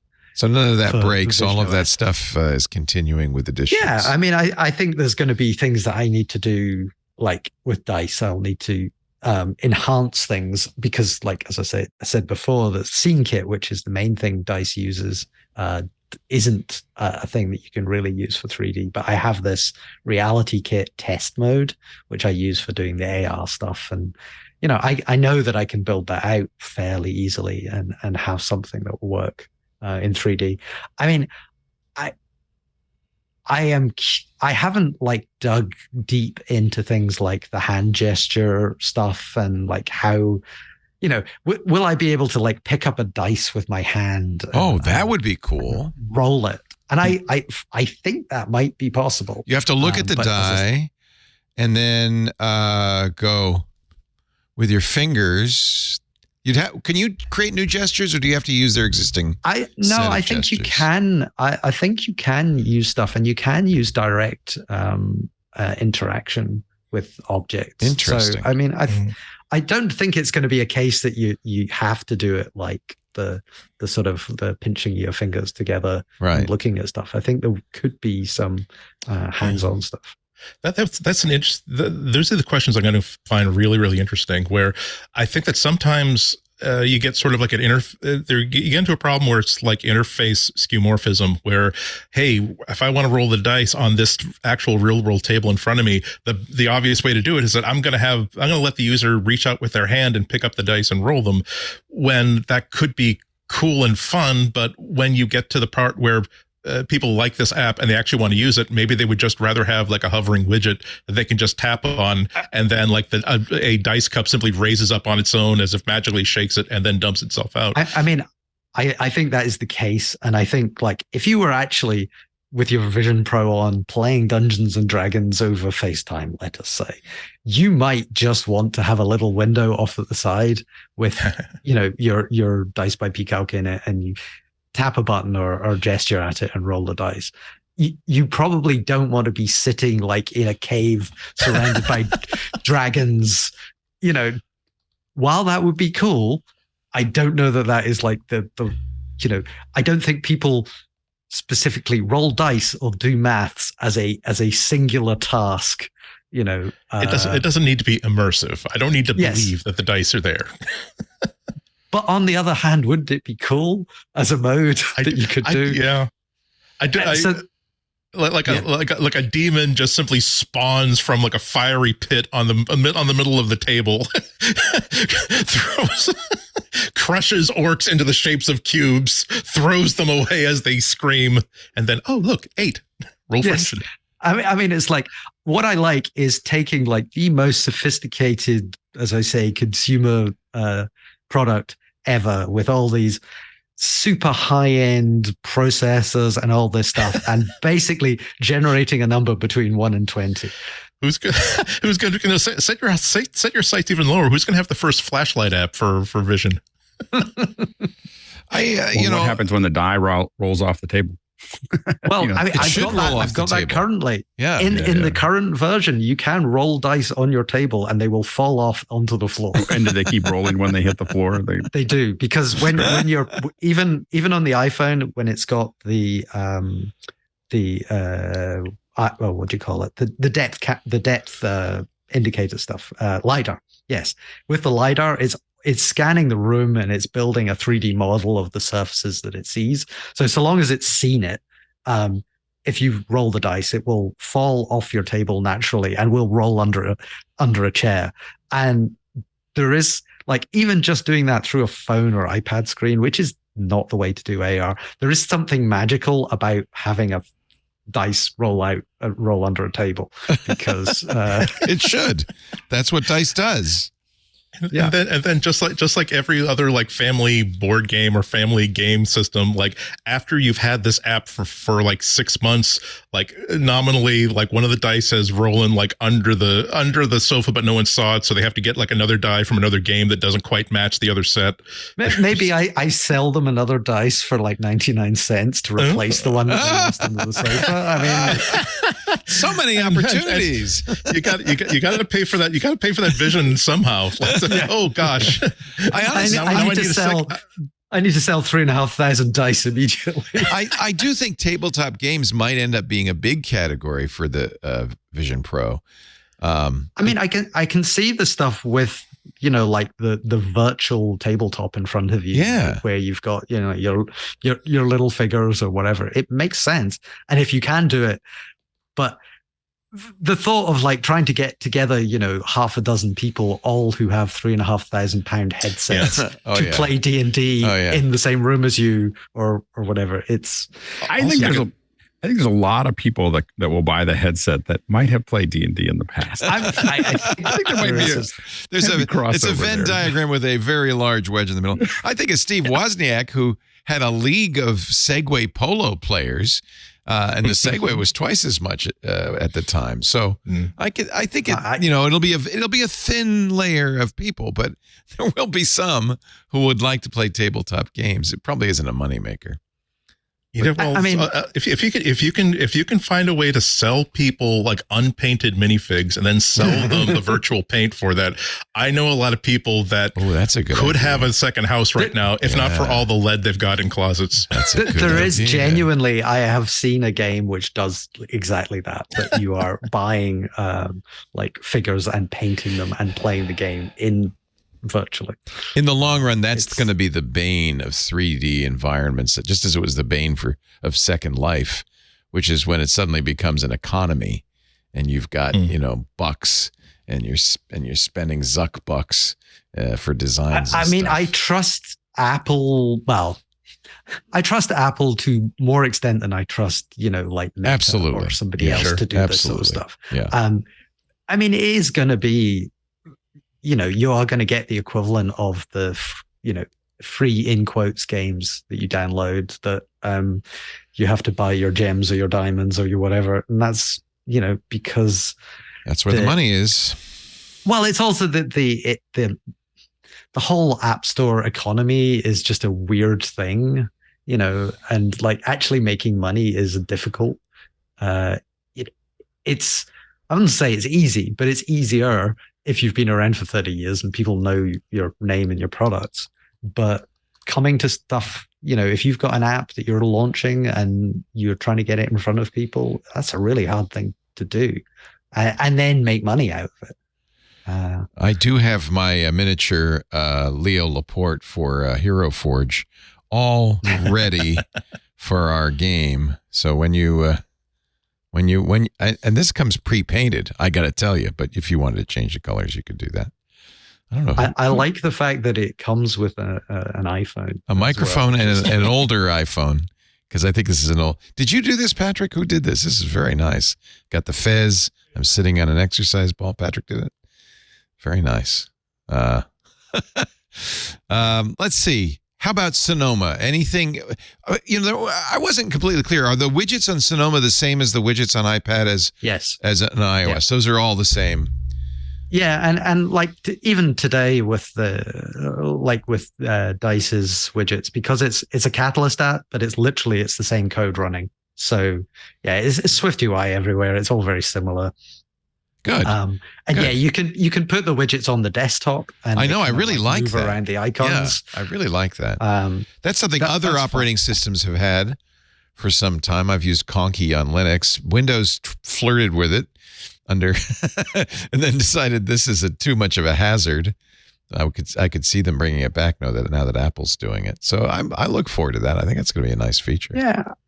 I mean, there was a few little things that I really liked, like the being able to turn web pages into standalone web apps. How close is that to the full PWA, or is that just Apple's version of? No, I think this is just basically, it's just wrapping a Safari window into an app that you can layer amongst other apps, and it's got an app in the dock and things like that. It seems like the ideal kind of thing that you can like constrain Facebook or something like that into. So it's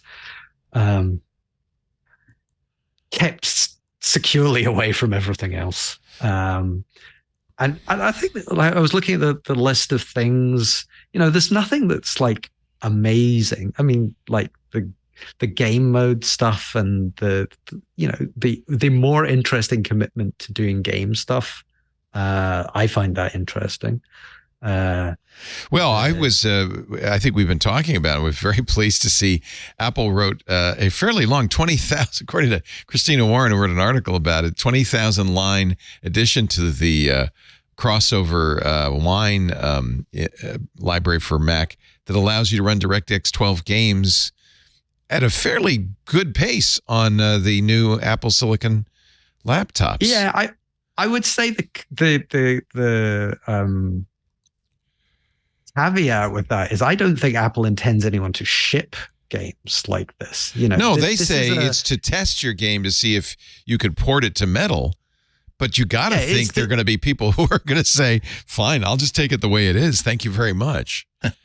I don't think it's for that. I don't even know if Apple would let you do that. But I think it like any. I know people who work for Mac game porting things, and a lot of them have internal libraries to do this kind of thing already to convert the DirectX calls. And I'm not 100% sure, and I would need to look this up, whether Apple contributed the changes that they made to this back to the open source project, or whether they, are keeping them to themselves. I certainly heard some people complaining that they weren't sharing what they had done. So I can't speak with authority to whether they did or not, but it's interesting. But I think it is more a case of like, here's your game running. Like, imagine how much better it would be if you actually spent some time and you converted this to Metal. Right. But, just the fact that people have run, fairly modern games. Here's Diablo 4 running on a MacBook at a pretty decent frame rate. I think this is around 60 frames a second right now. You can see the frame rate up in the upper right-hand corner using this crossover or Wine library. That's pretty playable. This is an ultra level too, ultra graphics. It's good stuff, and it's interesting. It does show what the performance is. And I like the fact that Apple is kind of leaning into games a bit more, because certainly they've had a reputation for, like, let's say the last 30 years of not being great with games. But, you know, even the stuff that they showed, you know, like they had Death Stranding, which is a, you know, right. I don't know, 2-3 year old game. Kojima. And No Man's Sky. And I love No Man's Sky. It's a great game, but it's been out for years. Right. You know, this is... No one buys a Mac to play AAA games. You'd be silly. Yeah, I mean, that's not... I think, like, honestly, I've been running a Mac and a separate games console to play games on for, literally 30 years. Yeah, get an Xbox or a PlayStation if you really want to do that. Yeah, I mean, it's like, Microsoft used to be the enemy, I have to say, but the Xbox and Game Pass is pretty sweet. It's a good deal. What game do you play these days? What game am I playing these days? I have put 150 hours into the new Zelda game, and I'm probably about halfway through it. Tears of the Kingdom, baby. We now know who's shedding those tears. All the lonesome spouses. Well, no, because my spouse has put about 90 hours into it. No, she's we've got one Switch and one TV, so we have to share. It's not fighting. It's like, now it's your turn. Now it's your my turn, dear. But so it's, I think everyone plays games now. It's not just men. So absolutely, everybody plays games. You bet. Of some sort. I would say Tears of the Kingdom is probably up there for one of the best games ever made. Right. It is so good. And that is what is taking a lot of my time. I hope to try and finish it before WWDC, and I failed. Well, you're just a punter. You haven't put anywhere near the number of hours in that it's going to take. Yeah. Here, by the way, full credit to Andy Ihnatko, because he used Hero Forge, which was one of your picks of the week, to do a 3D Jim Dalrymple. Wow. Beer bottles and guitar included. I'm not sure there's enough beer bottles there in that one. But. Well, it was early. It was early in the day, but the beard is definitely on point. Very much fear the beard. Yeah, I forgot about that. Scary how many accessories you can add. You got to imagine that every time someone emails or has feedback saying, "Hey, I really wanted to have like a Devo hat on my character." Okay. Here, we added a Devo hat. It's just a planner. I do find that Hero Forge, like, even if I haven't actually had anything made yet, it is really entertaining just to sit there and make these things.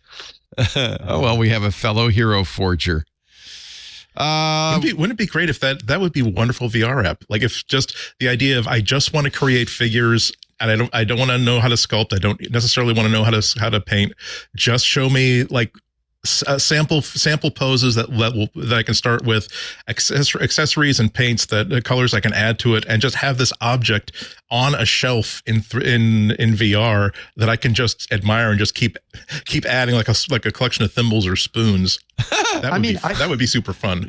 I think technically, like, they could have a website with 3D content in it.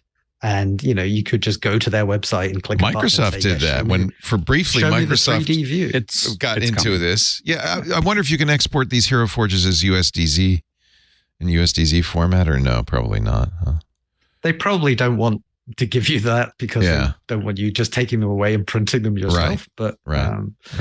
But yeah, I could see, exactly that kind of stuff working really well in 3D, sitting with a giant figurine of Jim Dalrymple in front of you, glaring at you. Well, saying, come on, we got to post. Since we talked last, didn't Alex? You would know who released an iOS app.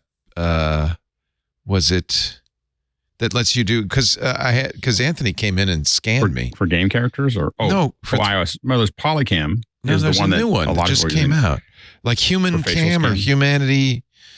Oh, I can't remember what it was. Well, there's, and the one that's starting to come up now is MetaHuman. That was it.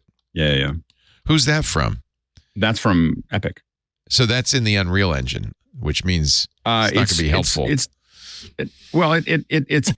It's in Unreal. I mean, it's the same company, but MetaHuman kind of lives in its own world. I'm sure it's using part of the engine, but MetaHuman is pretty impressive on a whole bunch of layers. For a long time, we could only make things that looked like kind of like somebody because you'd pull dials.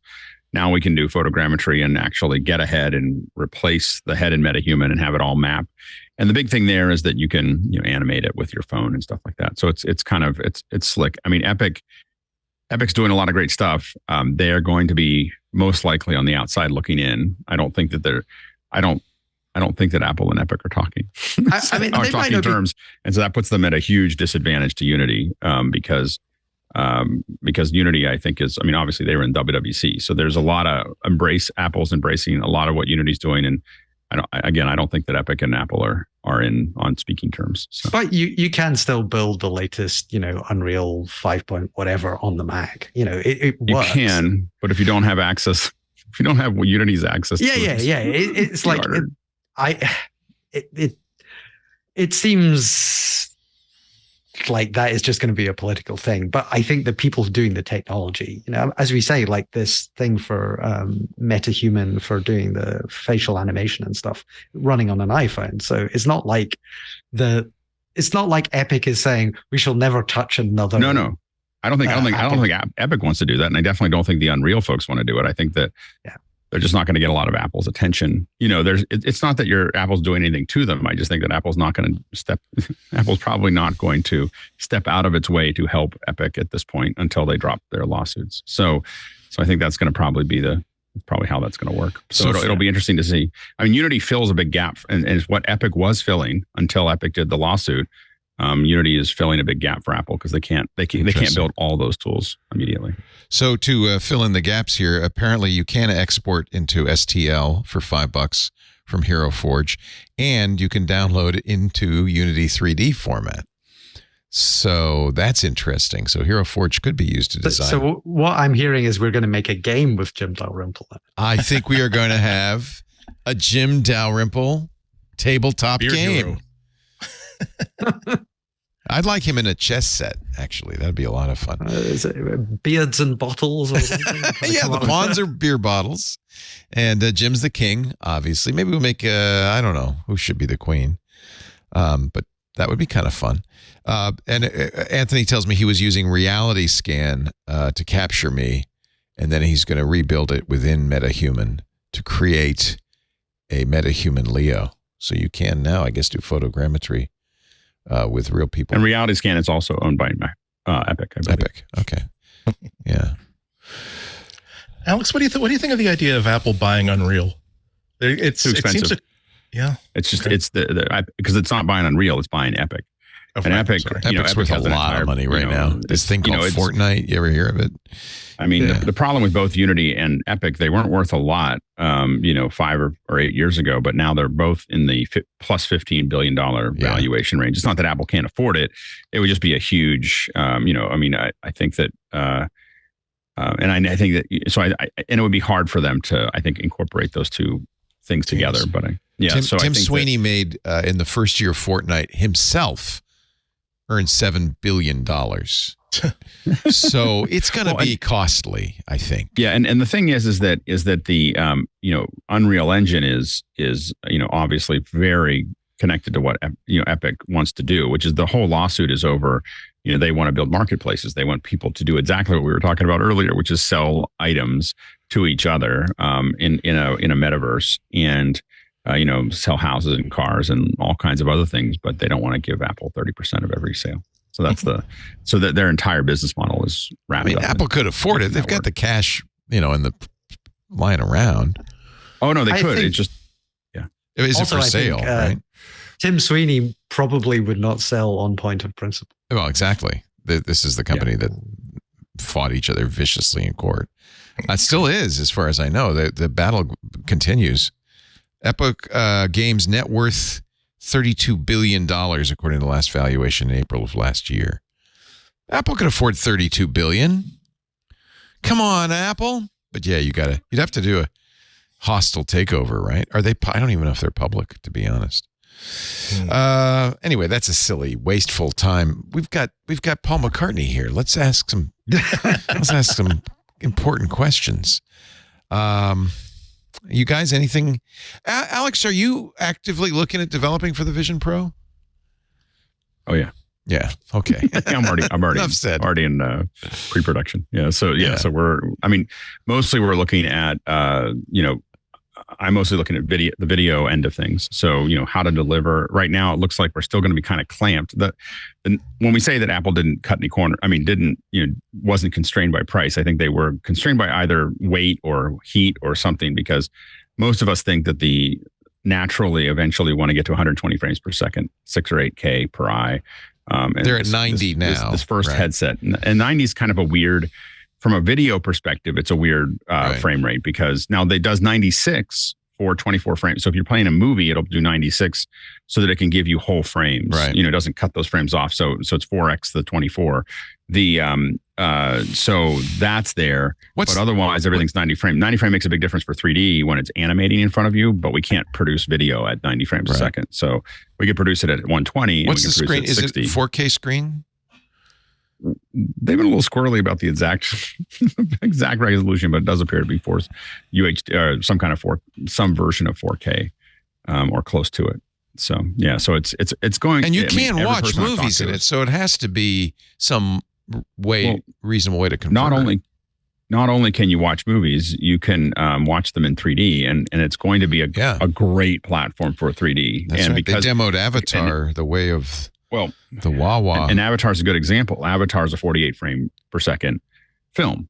So they talk about being 48 underwater and 24. It's 48, and then they just double the frames when they're above the water, and then they go back to single frames in the 48.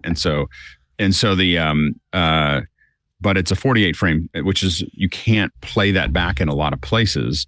Your average TVs don't know what to do with that, and so on. So the headset's actually going to be really great for watching things like Avatar. And I think that it's going to bring back, there's a whole bunch of us now that are suddenly trying to find all those 3D rigs. I was just talking to someone who has a whole bunch of rigs, and he's like, yeah, I can't sell these ones anymore because they're under demand, and I got to use them for production. I can sell these ones. Well, you must have some on those shelves behind you there. I don't have. I have one. Yeah, this one right here. That Osmo, that's right? a 360. That's the Ozo. Ozo. Yeah, and so but it's not going to be the quality that we would want to, shoot for these now. So a lot of us are looking at things like the R5C, which is the Canon's R5C they have a stereo lens on it. I've so seen you can it. do dual 180, but that would be feeding the spaces. So you'd feed that into a space environment rather than the volume or window environment. But really, when you're watching movies, you probably watch it in the window environment. And the advantage of that is that you can shoot rectilinear video. So we can, if we fill the video frame, we can go ahead and shoot quote unquote traditional 3D, not 180. And so then, but the problem there is that when you start doing that, we have all kinds of problems like convergence and where those cameras are, and those become these really complicated, rigs. And so that's what we're all trying to find, who has the rigs that are still sitting. There's 2 of them in our building, so we're trying to get them to rebuild them again. Because that used to be the next big thing, and then it wasn't. Yeah, so there's all these rigs. Now it is millions and millions of dollars were spent on these rigs. These rigs, like, you can get a rig now that's like, that was $60,000 or $70,000. You can buy them now for about 10. And there's a bunch of people that are in discussions about buying those at 10. Wow. And if you email me afterwards and say, who's selling these for 10, I can't tell you because I'm trying to buy these 10. So anyway, exactly. Yeah. So but those are, it's suddenly everybody's interested in 3D again, because these will be incredible headsets for it. And the big thing is that when someone spends $3,500 on a headset, they're likely to buy a lot of things that get made for it. So if you're, there's this kind of in the first couple months that these headsets go out, and really the first year, there's going to be a lot of demand for the next new thing. You can definitely move all your apps to it, but something that fully takes advantage of the headset should be pretty interesting. Well, you're going to one of the questions that. Go ahead. I was just going to say, one of the questions that I had about the headset, which I haven't really seen answered, is so you can record, like when you've got the thing on, you can record what you're seeing, and then later playback that stuff in a window.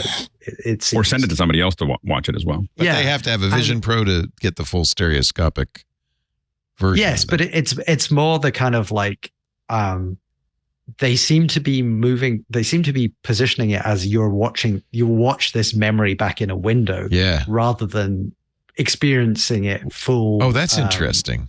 Because from a resolution perspective, it's much more complicated. And so I think that those cameras may not be able to, the cameras that need to do that may not be able to do the 180 at a resolution that would be high enough quality that would make it worth it. So I think that that's probably why they're not a small fisheye spreading all of that 180 degrees out over 4K. Let's say if it's capturing 4K, it would probably look a little soft. So by pulling it in, they can get a higher quality for that window. And I'm going to guess that that's what they're going to do. And it's funny, a lot of people talk about that, but people aren't going to put the headsets on. But when I grew up, people were putting big cameras. They had big camcorders and everything else. This is just the next camcorder.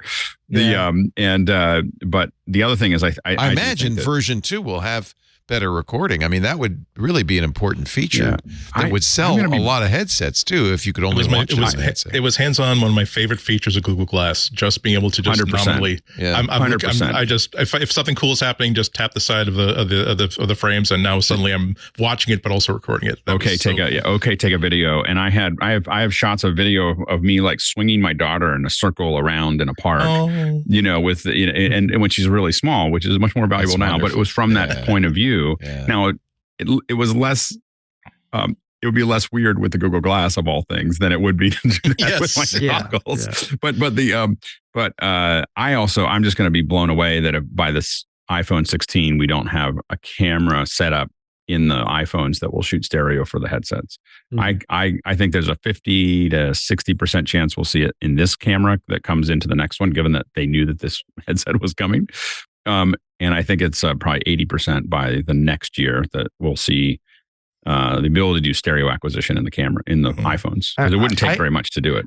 I could see them do an extra high-end phone, like it would be the Pro. I think it'd just be the Pro. The Pro I think probably one above the Pro. I think they would probably put that on something. Literally, it would be adding one more lens. Like it'd be a quad instead of a thing, and that's all because you would have two lenses that are matching. You don't have to spread it out, because if you look at the hydrogen that Red made, those lenses sensors were right next to each other, which is not interocular distance, but still got enough data with computational photography to it looked pretty good. The Red stuff looked pretty stereo, even with sensors that were a centimeter apart. So the ones that on the phone would be 2 or 3 times as far apart as the Red camera. So you could definitely generate 3D data relatively, especially with help from the LiDAR and everything else. You'd probably be able to create some pretty great 3D data, and you could do it potentially with just computational photography right now with the current lenses that are there. I would worry that it just wouldn't look right. Like you'd want 2 lenses that are identical, but Apple's got lots of engineers thinking about that, I'm sure. Yeah.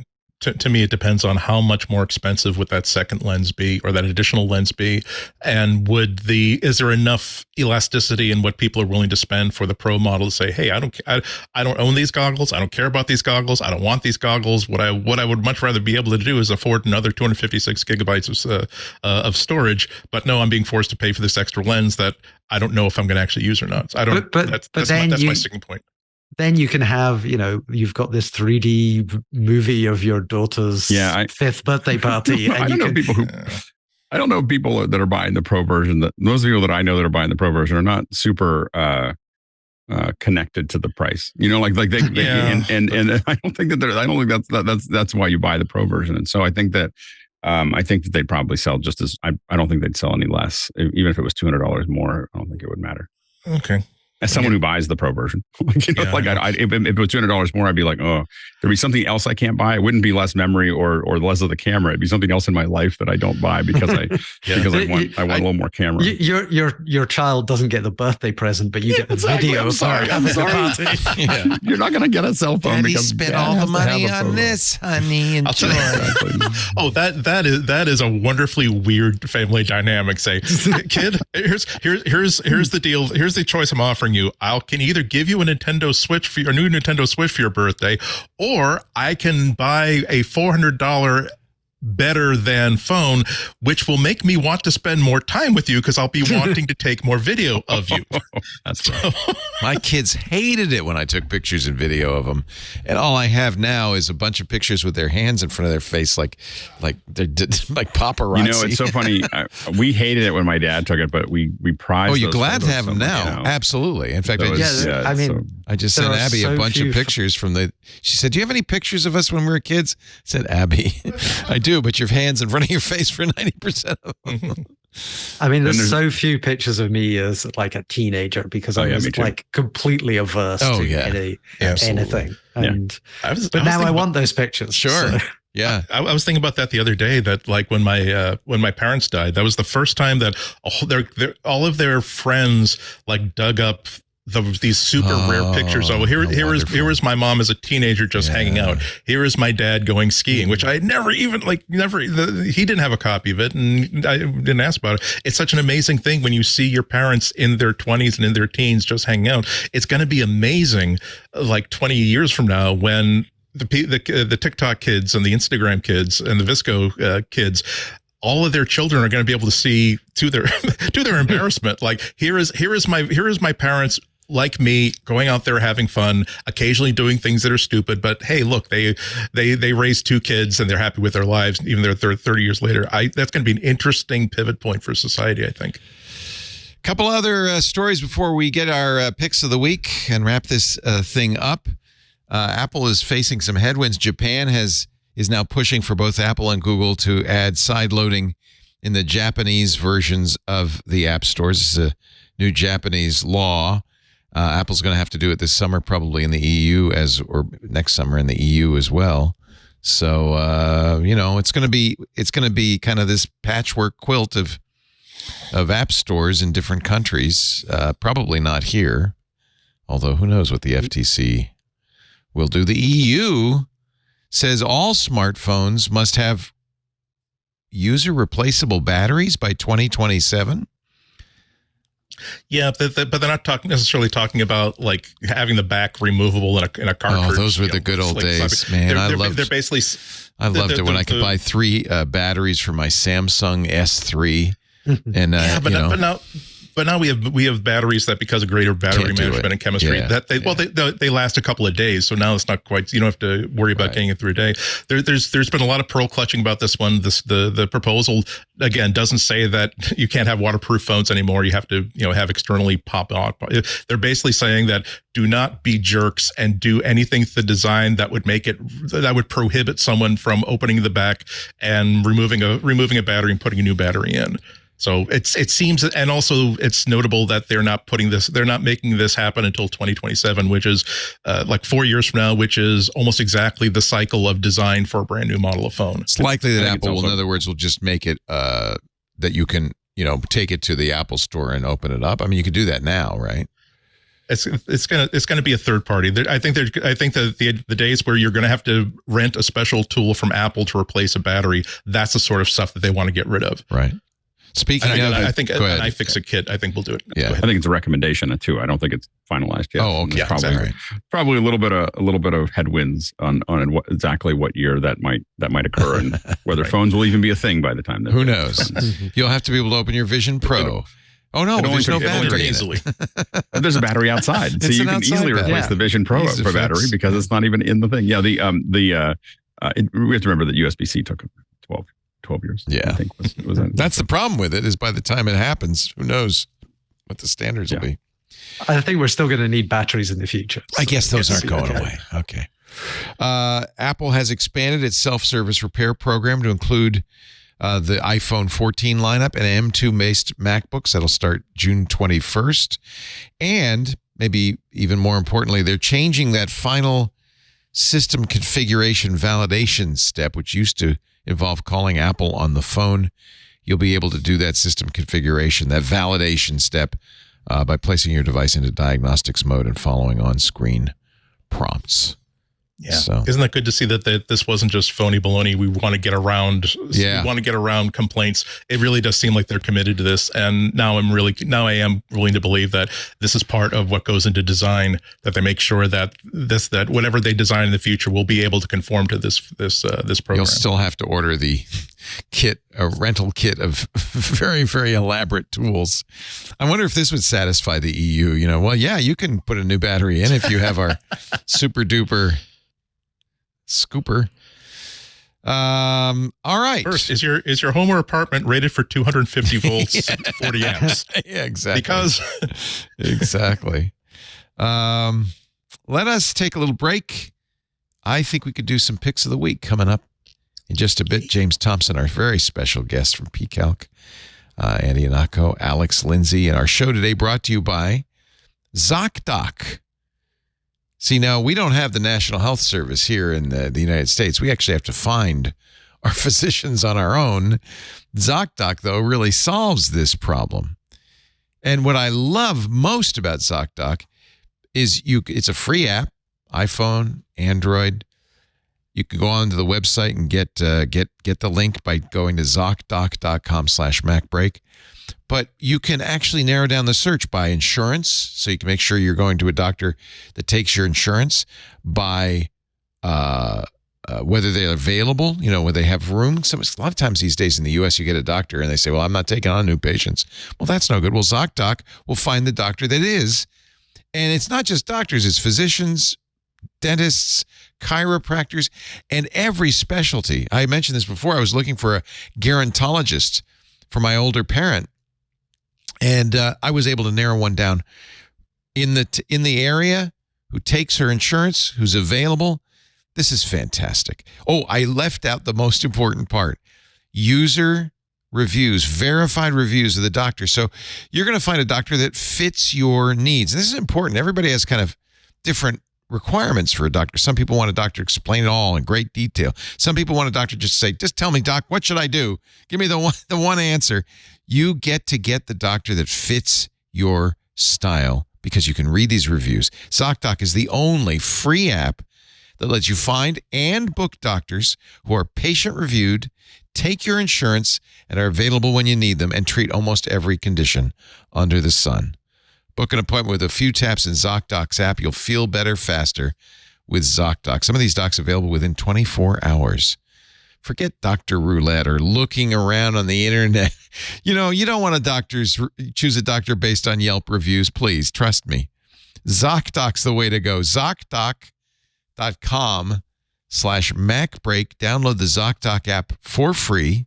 Then find and book a top-rated doctor today. Many available within 24 hours. ZocDoc, ZocDoc.com/MacBreak. Thank you so much for supporting MacBreak Weekly, ZocDoc. And I know a lot of you have used it. I've used it now, and it's really fantastic. ZocDoc.com/MacBreak. James, do you want to share a pick of the... You actually have a very interesting pick, I see, of the week. Yes. So this is something that I've been playing with. It's a little esoteric, but this is the Mister FPGA, and it's an open source hardware and software project to recreate classic consoles, computers, and arcade systems via an FPGA processor, which is basically reprogrammable hardware that can become other chips. So the idea is you download the design of a chip like a Motorola 68000 to the FPGA, and then it effectively becomes that processor, which in theory means that you get a more accurate recreation of the thing that you're trying to simulate. It's slightly more complicated in practice and what is emulation versus simulation, but anyway, that's the basic idea. So this thing can become like a classic Mac, a Commodore 64, a Super Nintendo, pretty much anything from Pong to the PlayStation. And you get this like development board, and then there's which looks a little bit like a Raspberry Pi. Yeah, but it's exactly the size of a Raspberry Pi, and then you get these additional boards which stack on top.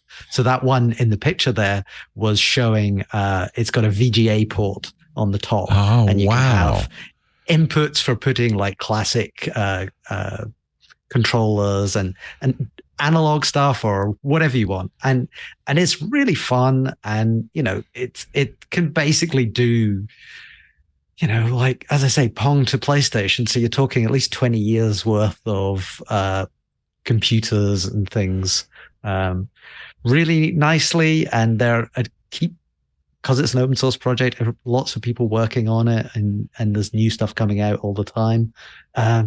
Software emulating stuff. So it's not an FPGA on the board. It's actually an ARM processor. There is an FPGA. It's an FPGA. Okay. There's an FPGA and an ARM sort of like sidekick, which can run some of the stuff, but most of the actual work is done on the FPGA. You're not reprogramming it, or are you? Yes, you are. Oh, wow. You send it the thing saying, here is the circuit diagram and the what the chip looks like, and it becomes that. So it's like a transformer. You can make it cool. Yeah, I think it's the same technology Apple used in the Afterburner card on the Mac Pro. I think it used an FPGA on that, and it's really just a way of like creating hardware using software. I've been really interested in this since I started hearing about these a couple of years ago. Like, how difficult is it to flash like a different CPU and different electronics on it? Like, can you once you set it up as a Mac, is it enough trouble to flash it into like a 386 that you think twice before doing it? Or no, it's not difficult at all. It's like you push a button, you go up to a menu, and you say, "Now you're this." Oh my God! It's really simple, and it's got it. I think the UI of it runs on the ARM processor, and it's got like Linux on it. But then you pick the core that you want, and then you can like hook up disks or cartridges to it. Is there a limit to the number of times you can reprogram it? Or does it wear out? I don't think so. I don't think it's. That's so cool.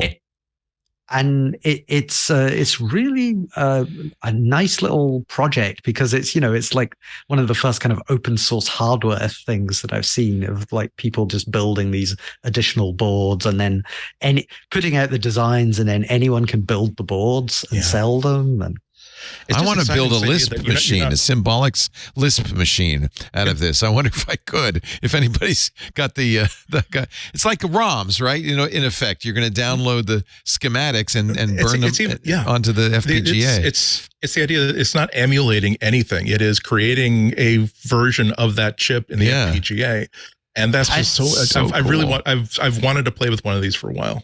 And I would say that there is some stuff where it's like, the chip that they make is not exactly the chip. It's a functionally equivalent chip. So sometimes there is an argument that, well, this is really just fancy emulation. But sometimes it's not. It's the best thing I've seen for like running old consoles or computers, Commodore 64 era stuff, and having it feel like the original. And the software you use is called Mister Fusion. So that's good. This is great. Now, you gave us a link to the Mr. Devel wiki. And then of course there's a GitHub repository of software. Where do you get the hardware? So there's various ways you can do it. You can pay somebody and they will send you the entire thing. Or do it yourself. Or you can do it yourself, or you can do what I did, which was source this developer kit that has the FPGA on it, and then buy from a variety of sources the other boards and put it together. It's you can buy the bare circuit boards, or you can have the whole thing.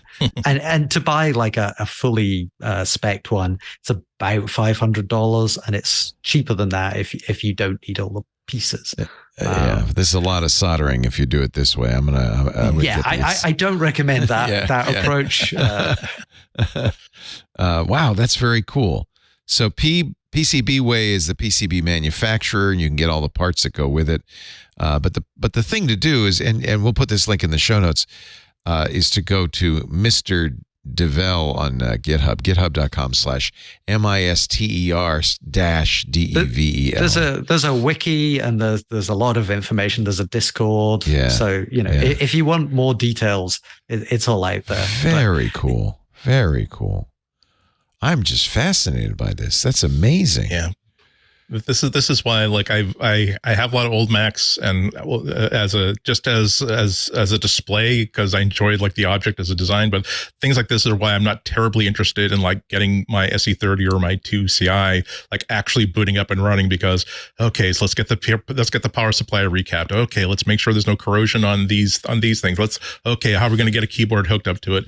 It's more interesting to see. It's less nostalgia and more, isn't it interesting to create something brand new that will be able to play the old hits the way we like them. The problem is it leads you into thinking things like, what if I could get one of those really nice broadcast CRT displays, that they used, and like I could hook it up to that, and then I could see what the Super Nintendo games actually looked like when I played them in. What is your Mister currently operating as? I would say like that my comfort platform is like going back to Super Nintendo, because that was really, so I foolishly decided like a month before my final exams of university, what would really be good was if I bought a Super Nintendo. Oh boy. Oh boy. Yeah, how did that work out for you? World. Yeah. Wow. Hey, look, I passed perfectly well. It was fun. Okay. But, all right. But I don't recommend this as a strategy. But I was playing Zelda back then as well. So, it's like what comes around. Isn't that funny? You're still playing Zelda all these years later. Yep. Slightly more complex. So this is interesting. This is hardware that it's not a software emulator. This is hardware that actually duplicates the circuitry of a variety of older machines. Very interesting. Mister, MISTER, and on GitHub, Mister-Devel will get you started. There's a wiki and all sorts of stuff that you can learn about the Mister. Wow. Andy Ihnatko, pick of the week. Mine is a simple one. Brad Root has written a really cool screensaver that he tweeted it at me, and I said, okay, screensaver, I like screensavers, and thought I wouldn't like it that much. I thought, okay, whatever. But oh my God, I'm enjoying it a lot. It's called Ealain. It's a screensaver written in Swift that all it is essentially a JSON that will download images from a list of URLs that are continually updated on the screensaver. However, what it's drawing from is a collection of constantly updated Bauhaus-style abstract art generated by Stable Diffusion. Oh wow! And again, that's why I read that in the GitHub description. It's like, okay, well, maybe that could be okay. But as soon as I put it in, I forgot. Like, my God, this artwork I don't know what parameters they're giving it, but it is generating legit beautiful pieces of art that don't look like Stable Diffusion anything. They don't look like AI something. They're just very, very pretty, almost distractingly pretty on a big screen. And it's free. And as I think that there isn't enough development of cool screensavers, because when your screen isn't doing something, it could at least make your office or your house pretty. And this definitely does that. I will say that I wrote a whole screensaver with 18 modules last year for the Relay podcastathon. Oh, yes. And that will who knows, I might update that for their next one this year. But that was actually a ton of fun to actually go back and like try and do an After Dark style. Did you have a flying toaster in your screensaver? Did I do that? So in the about screen for Dice by Pcalc, there is a screensaver which is very much flying toasters. Oh, that's cool. But it's flying dice. But that's yes, cool. I did sort of fireworks and all the kind of traditional things. How fun is that? Where can we get that? Well, you needed to have backed their podcastathon to raise money for the St. Jude Kids Cancer Charity. So it was an exclusive for that. And what a generous thing for you to do. That's really cool. Well, it was a fun thing, and it is for a really good cause. Yeah. So I'm impressed. You could write a screensaver in how many modules? 10 modules in a few days? It was 18 modules because I got carried away. Wow. That's great. Which is not something I ever do. You could find the, is it Ealain? How do we pronounce that? I don't know. Ealain. It is actually, it's spelled Ealain. Brad is kind enough on his own personal blog to explain it's like Ali with a very soft N at the end of it. It's Gaelic. Ah. Well, then James should be able to pronounce that too. Yeah, I live in Glasgow. It looks very Scottish, doesn't it? And there is a GitHub as well for this where you can see how it works and download it for version 0.1 for Mac OS. I guess the only caution I'd say is that the images come from a Node script he's running at his house that then uploads the images to S3. So this, it's free, which is good. Who knows how long he's going to want to continue to do that? But yeah, but there's very little. He's not doing the stable diffusion from his own machine. It's from a work group, and so I haven't seen any repetition really at all from this. So he keeps it fresh, and I don't think that's going to be like up forever. But while it's up, for now it's fun. Yeah, Mr. Alex Lindsay, I think it's up to you to blow my budget. Not at all. Not at all. Everything's been pretty affordable. We're all going pretty affordable. Yeah. I am recommending. There's this little program that people can get called Apple's Keynote. Oh, it's free. Just got updated last week. Yes. And it has an important feature in it that some people. It's worth talking about just because it now imports SVGs. I know that doesn't sound like a big deal to a lot of people. But for many of us, getting objects in and having them become shapes and then being able to make those shapes into our own custom libraries and be able to break them up. So you can break up the shapes, you can turn them into custom libraries. There used to be an AI to Keynote filter that used to work that stopped working. And if you're building if you build as many presentations as I do, not having being able to have a lot of custom shapes in there it's not an object. So when it becomes a shape inside of Keynote, it means that you can fill it with different colors. You can treat it like a shape. It's a different class of object. And that hasn't been something that it's been something that we've been asking for almost since version 1. so it's just been like, and why can't we just import this? And so the last update has made the SVGs available. And so it is for those folks that use Keynote a lot, they'll be quickly checking for their updates. I don't have everything automatically updating, and literally people were sending me Discords going, Keynote now has SVGs. So this is a very geeky heavy Keynote user feature that has been added. There's a couple other things, I don't know what they are, but the SVG thing is worth it. And, I still think that Keynote is probably one of the most powerful communication apps ever built. So it's, if you're not using Keynote to its fullest, I would highly recommend looking at the feature set because it's much more robust than everything else. I think it's one of the best apps that Apple is making at the moment. Oh Absolutely. My gosh. It is. I'm putting together, I have this really complex presentation I'm building right now. And I realized working on it, someone was talking to me about it. And I was talking about how I started really going off on Keynote about how great it is and everything else. And I said, I've made more money with this app than any other app that I have on my phone, because it's the one that you sell ideas with, and I've sold more projects with it than anything else. And I use it up. I mean, I use up all the little animations.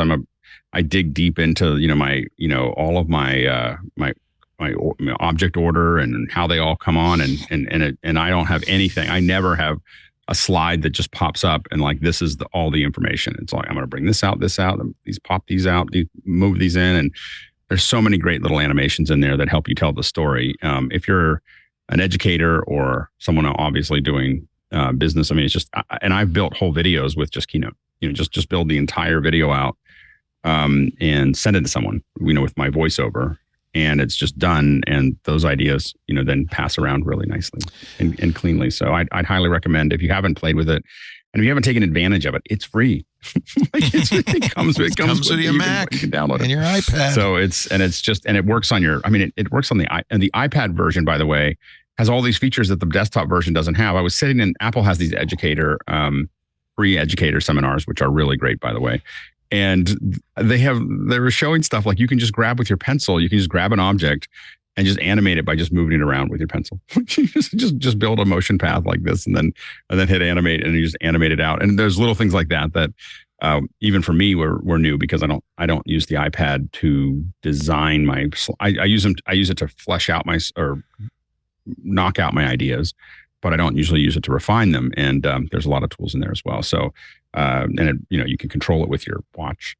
Like you can go frame by frame with your watch, and so it's an incredible application that I'd highly recommend if you haven't played with it a lot. And so I'm just using the excuse the fact that they finally added this, probably the only feature we've wanted more than SVG or equal to SVG is USDZ, and so we're all crossing our fingers. So I will now explain what Alex just said. SVG stands for Scalable Vector Graphics. These are the images you'd create with Adobe Illustrator. Instead of a bitmap, they're actually descriptions of triangles, lines, and circles. And so they scale infinitely small, infinitely big.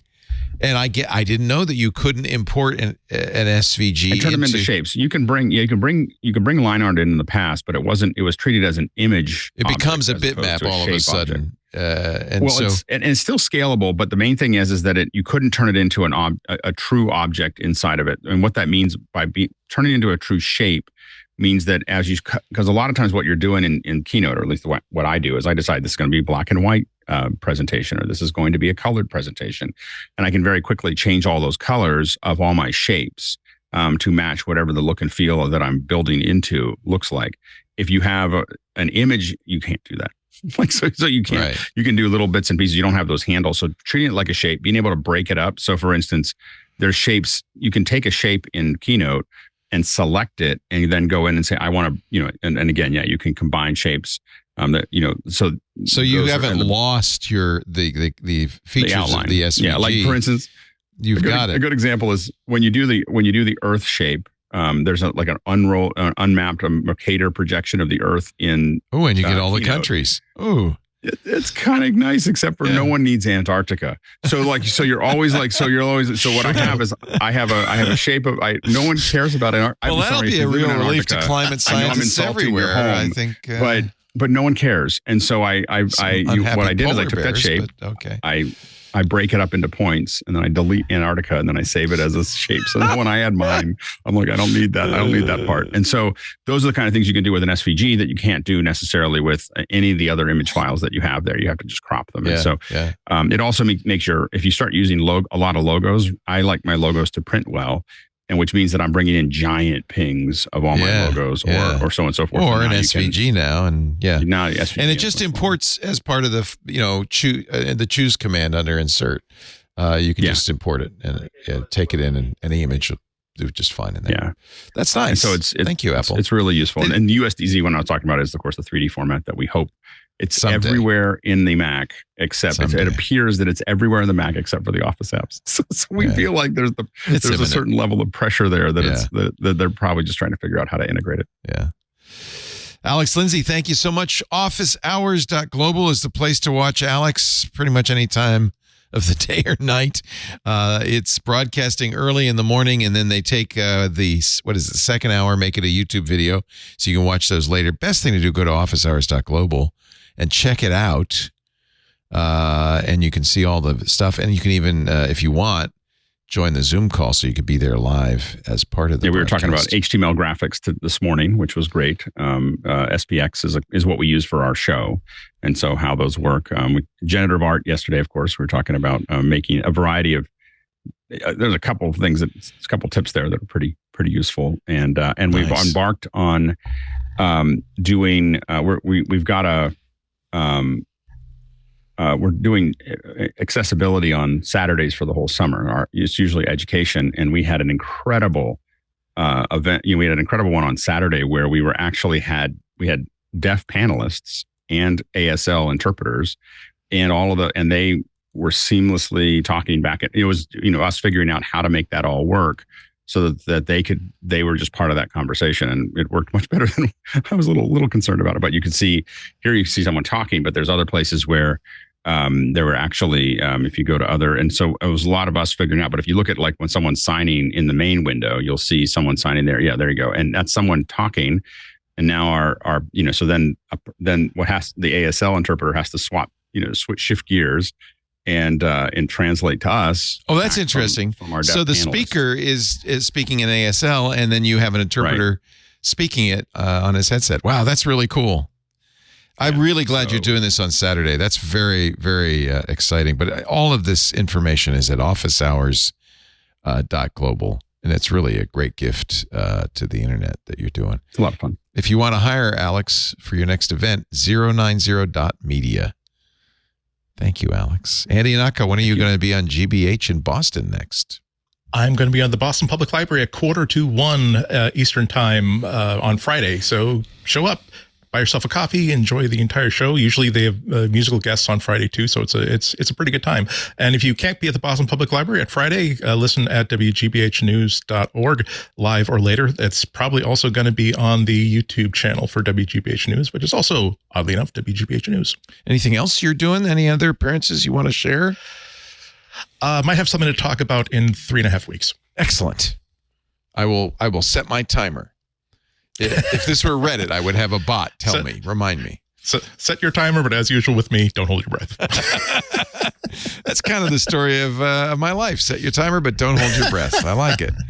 Mr. James Thompson, we are so grateful to have a couple of hours with you and your thoughts. We really appreciate everything you do. Pcalc is an amazing thing. Dice is an amazing thing. It's a pleasure to be here. I mean, I'm quite happy to come back the next time one of Jason's children graduates. Or every 4 years, yeah. No, we will have you back soon. I like having a developer on because you got your hands in the gears, in the works, and we like to know what it's like in there. Thank you, James. Yeah, sometimes your hand gets caught in there. That's really what happens. Don't wear a long scarf, that's all. Pcalc.com if you want to get Pcalc on the iPhone, on the iPad, on the Mac. It's much more than a calculator, kids. But if you are looking at your iPad saying, why is there no calculator? There is. The only calculator, Pcalc. And you can have a free one. So, yeah, just Pcalc Lite. Pcalc Lite. Money. Pcalc Lite, man. There's no reason not to. So James' message is never trust a long-time Apple developer who still has all his fingers. That means he's not experienced enough. I mean, it was sometimes the damage is internal, but it's always there. And I will note that the cap being worn by This Is Fine guy, the dog in your lower right of your screen, is available on the Pcalc store. If you want a cap with the number 42 on it, that you and the insiders will know what that means. That is a great cap. There's also T-shirts and more. And even a Pcalc Pascal pin. So you honor Pascal with your... Yes, that is our panda mascot, who is indeed named after the language and nice. The mathematician. But it's also Pascal and Pcalc. It's kind of very similar. Oh, yeah. It's almost an anagram. Almost. If you have more than one Pcalc, it's an anagram. Thank you, James. Thank you, Andy. Thank you, Alex. Thank you all for joining us. We do a MacBreak Weekly every Tuesday, 11 a.m. Pacific, 2 p.m. Eastern Time. If you want to watch us live, you can, 1800 UTC, which means it's dinner time for James. All you have to do is go to live.twit.tv. There's a live stream, audio or video there. You can chat with us live at irc.twit.tv. Of course, Club Twit members get a special we consider it like the club level. All you have to do on Discord, so you could chat there with us. $7 a month also gets you ad-free versions of all of our shows. Special shows we don't put out in public, like Micah Sargent's Hands on Mac, Hands on Windows with Paul Thurrott, Scott Wilkinson's Home Theater Geeks.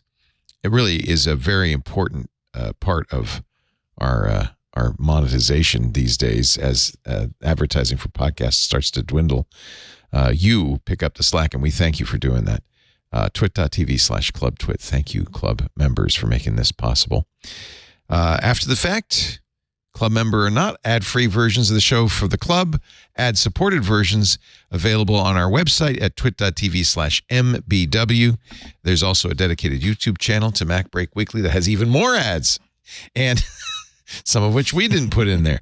And, of course, the best way to get this show is to subscribe. If you go to twit.tv/MBW, you see links to some of the big podcast applications, but also the RSS, because we are an RSS feed and always will be.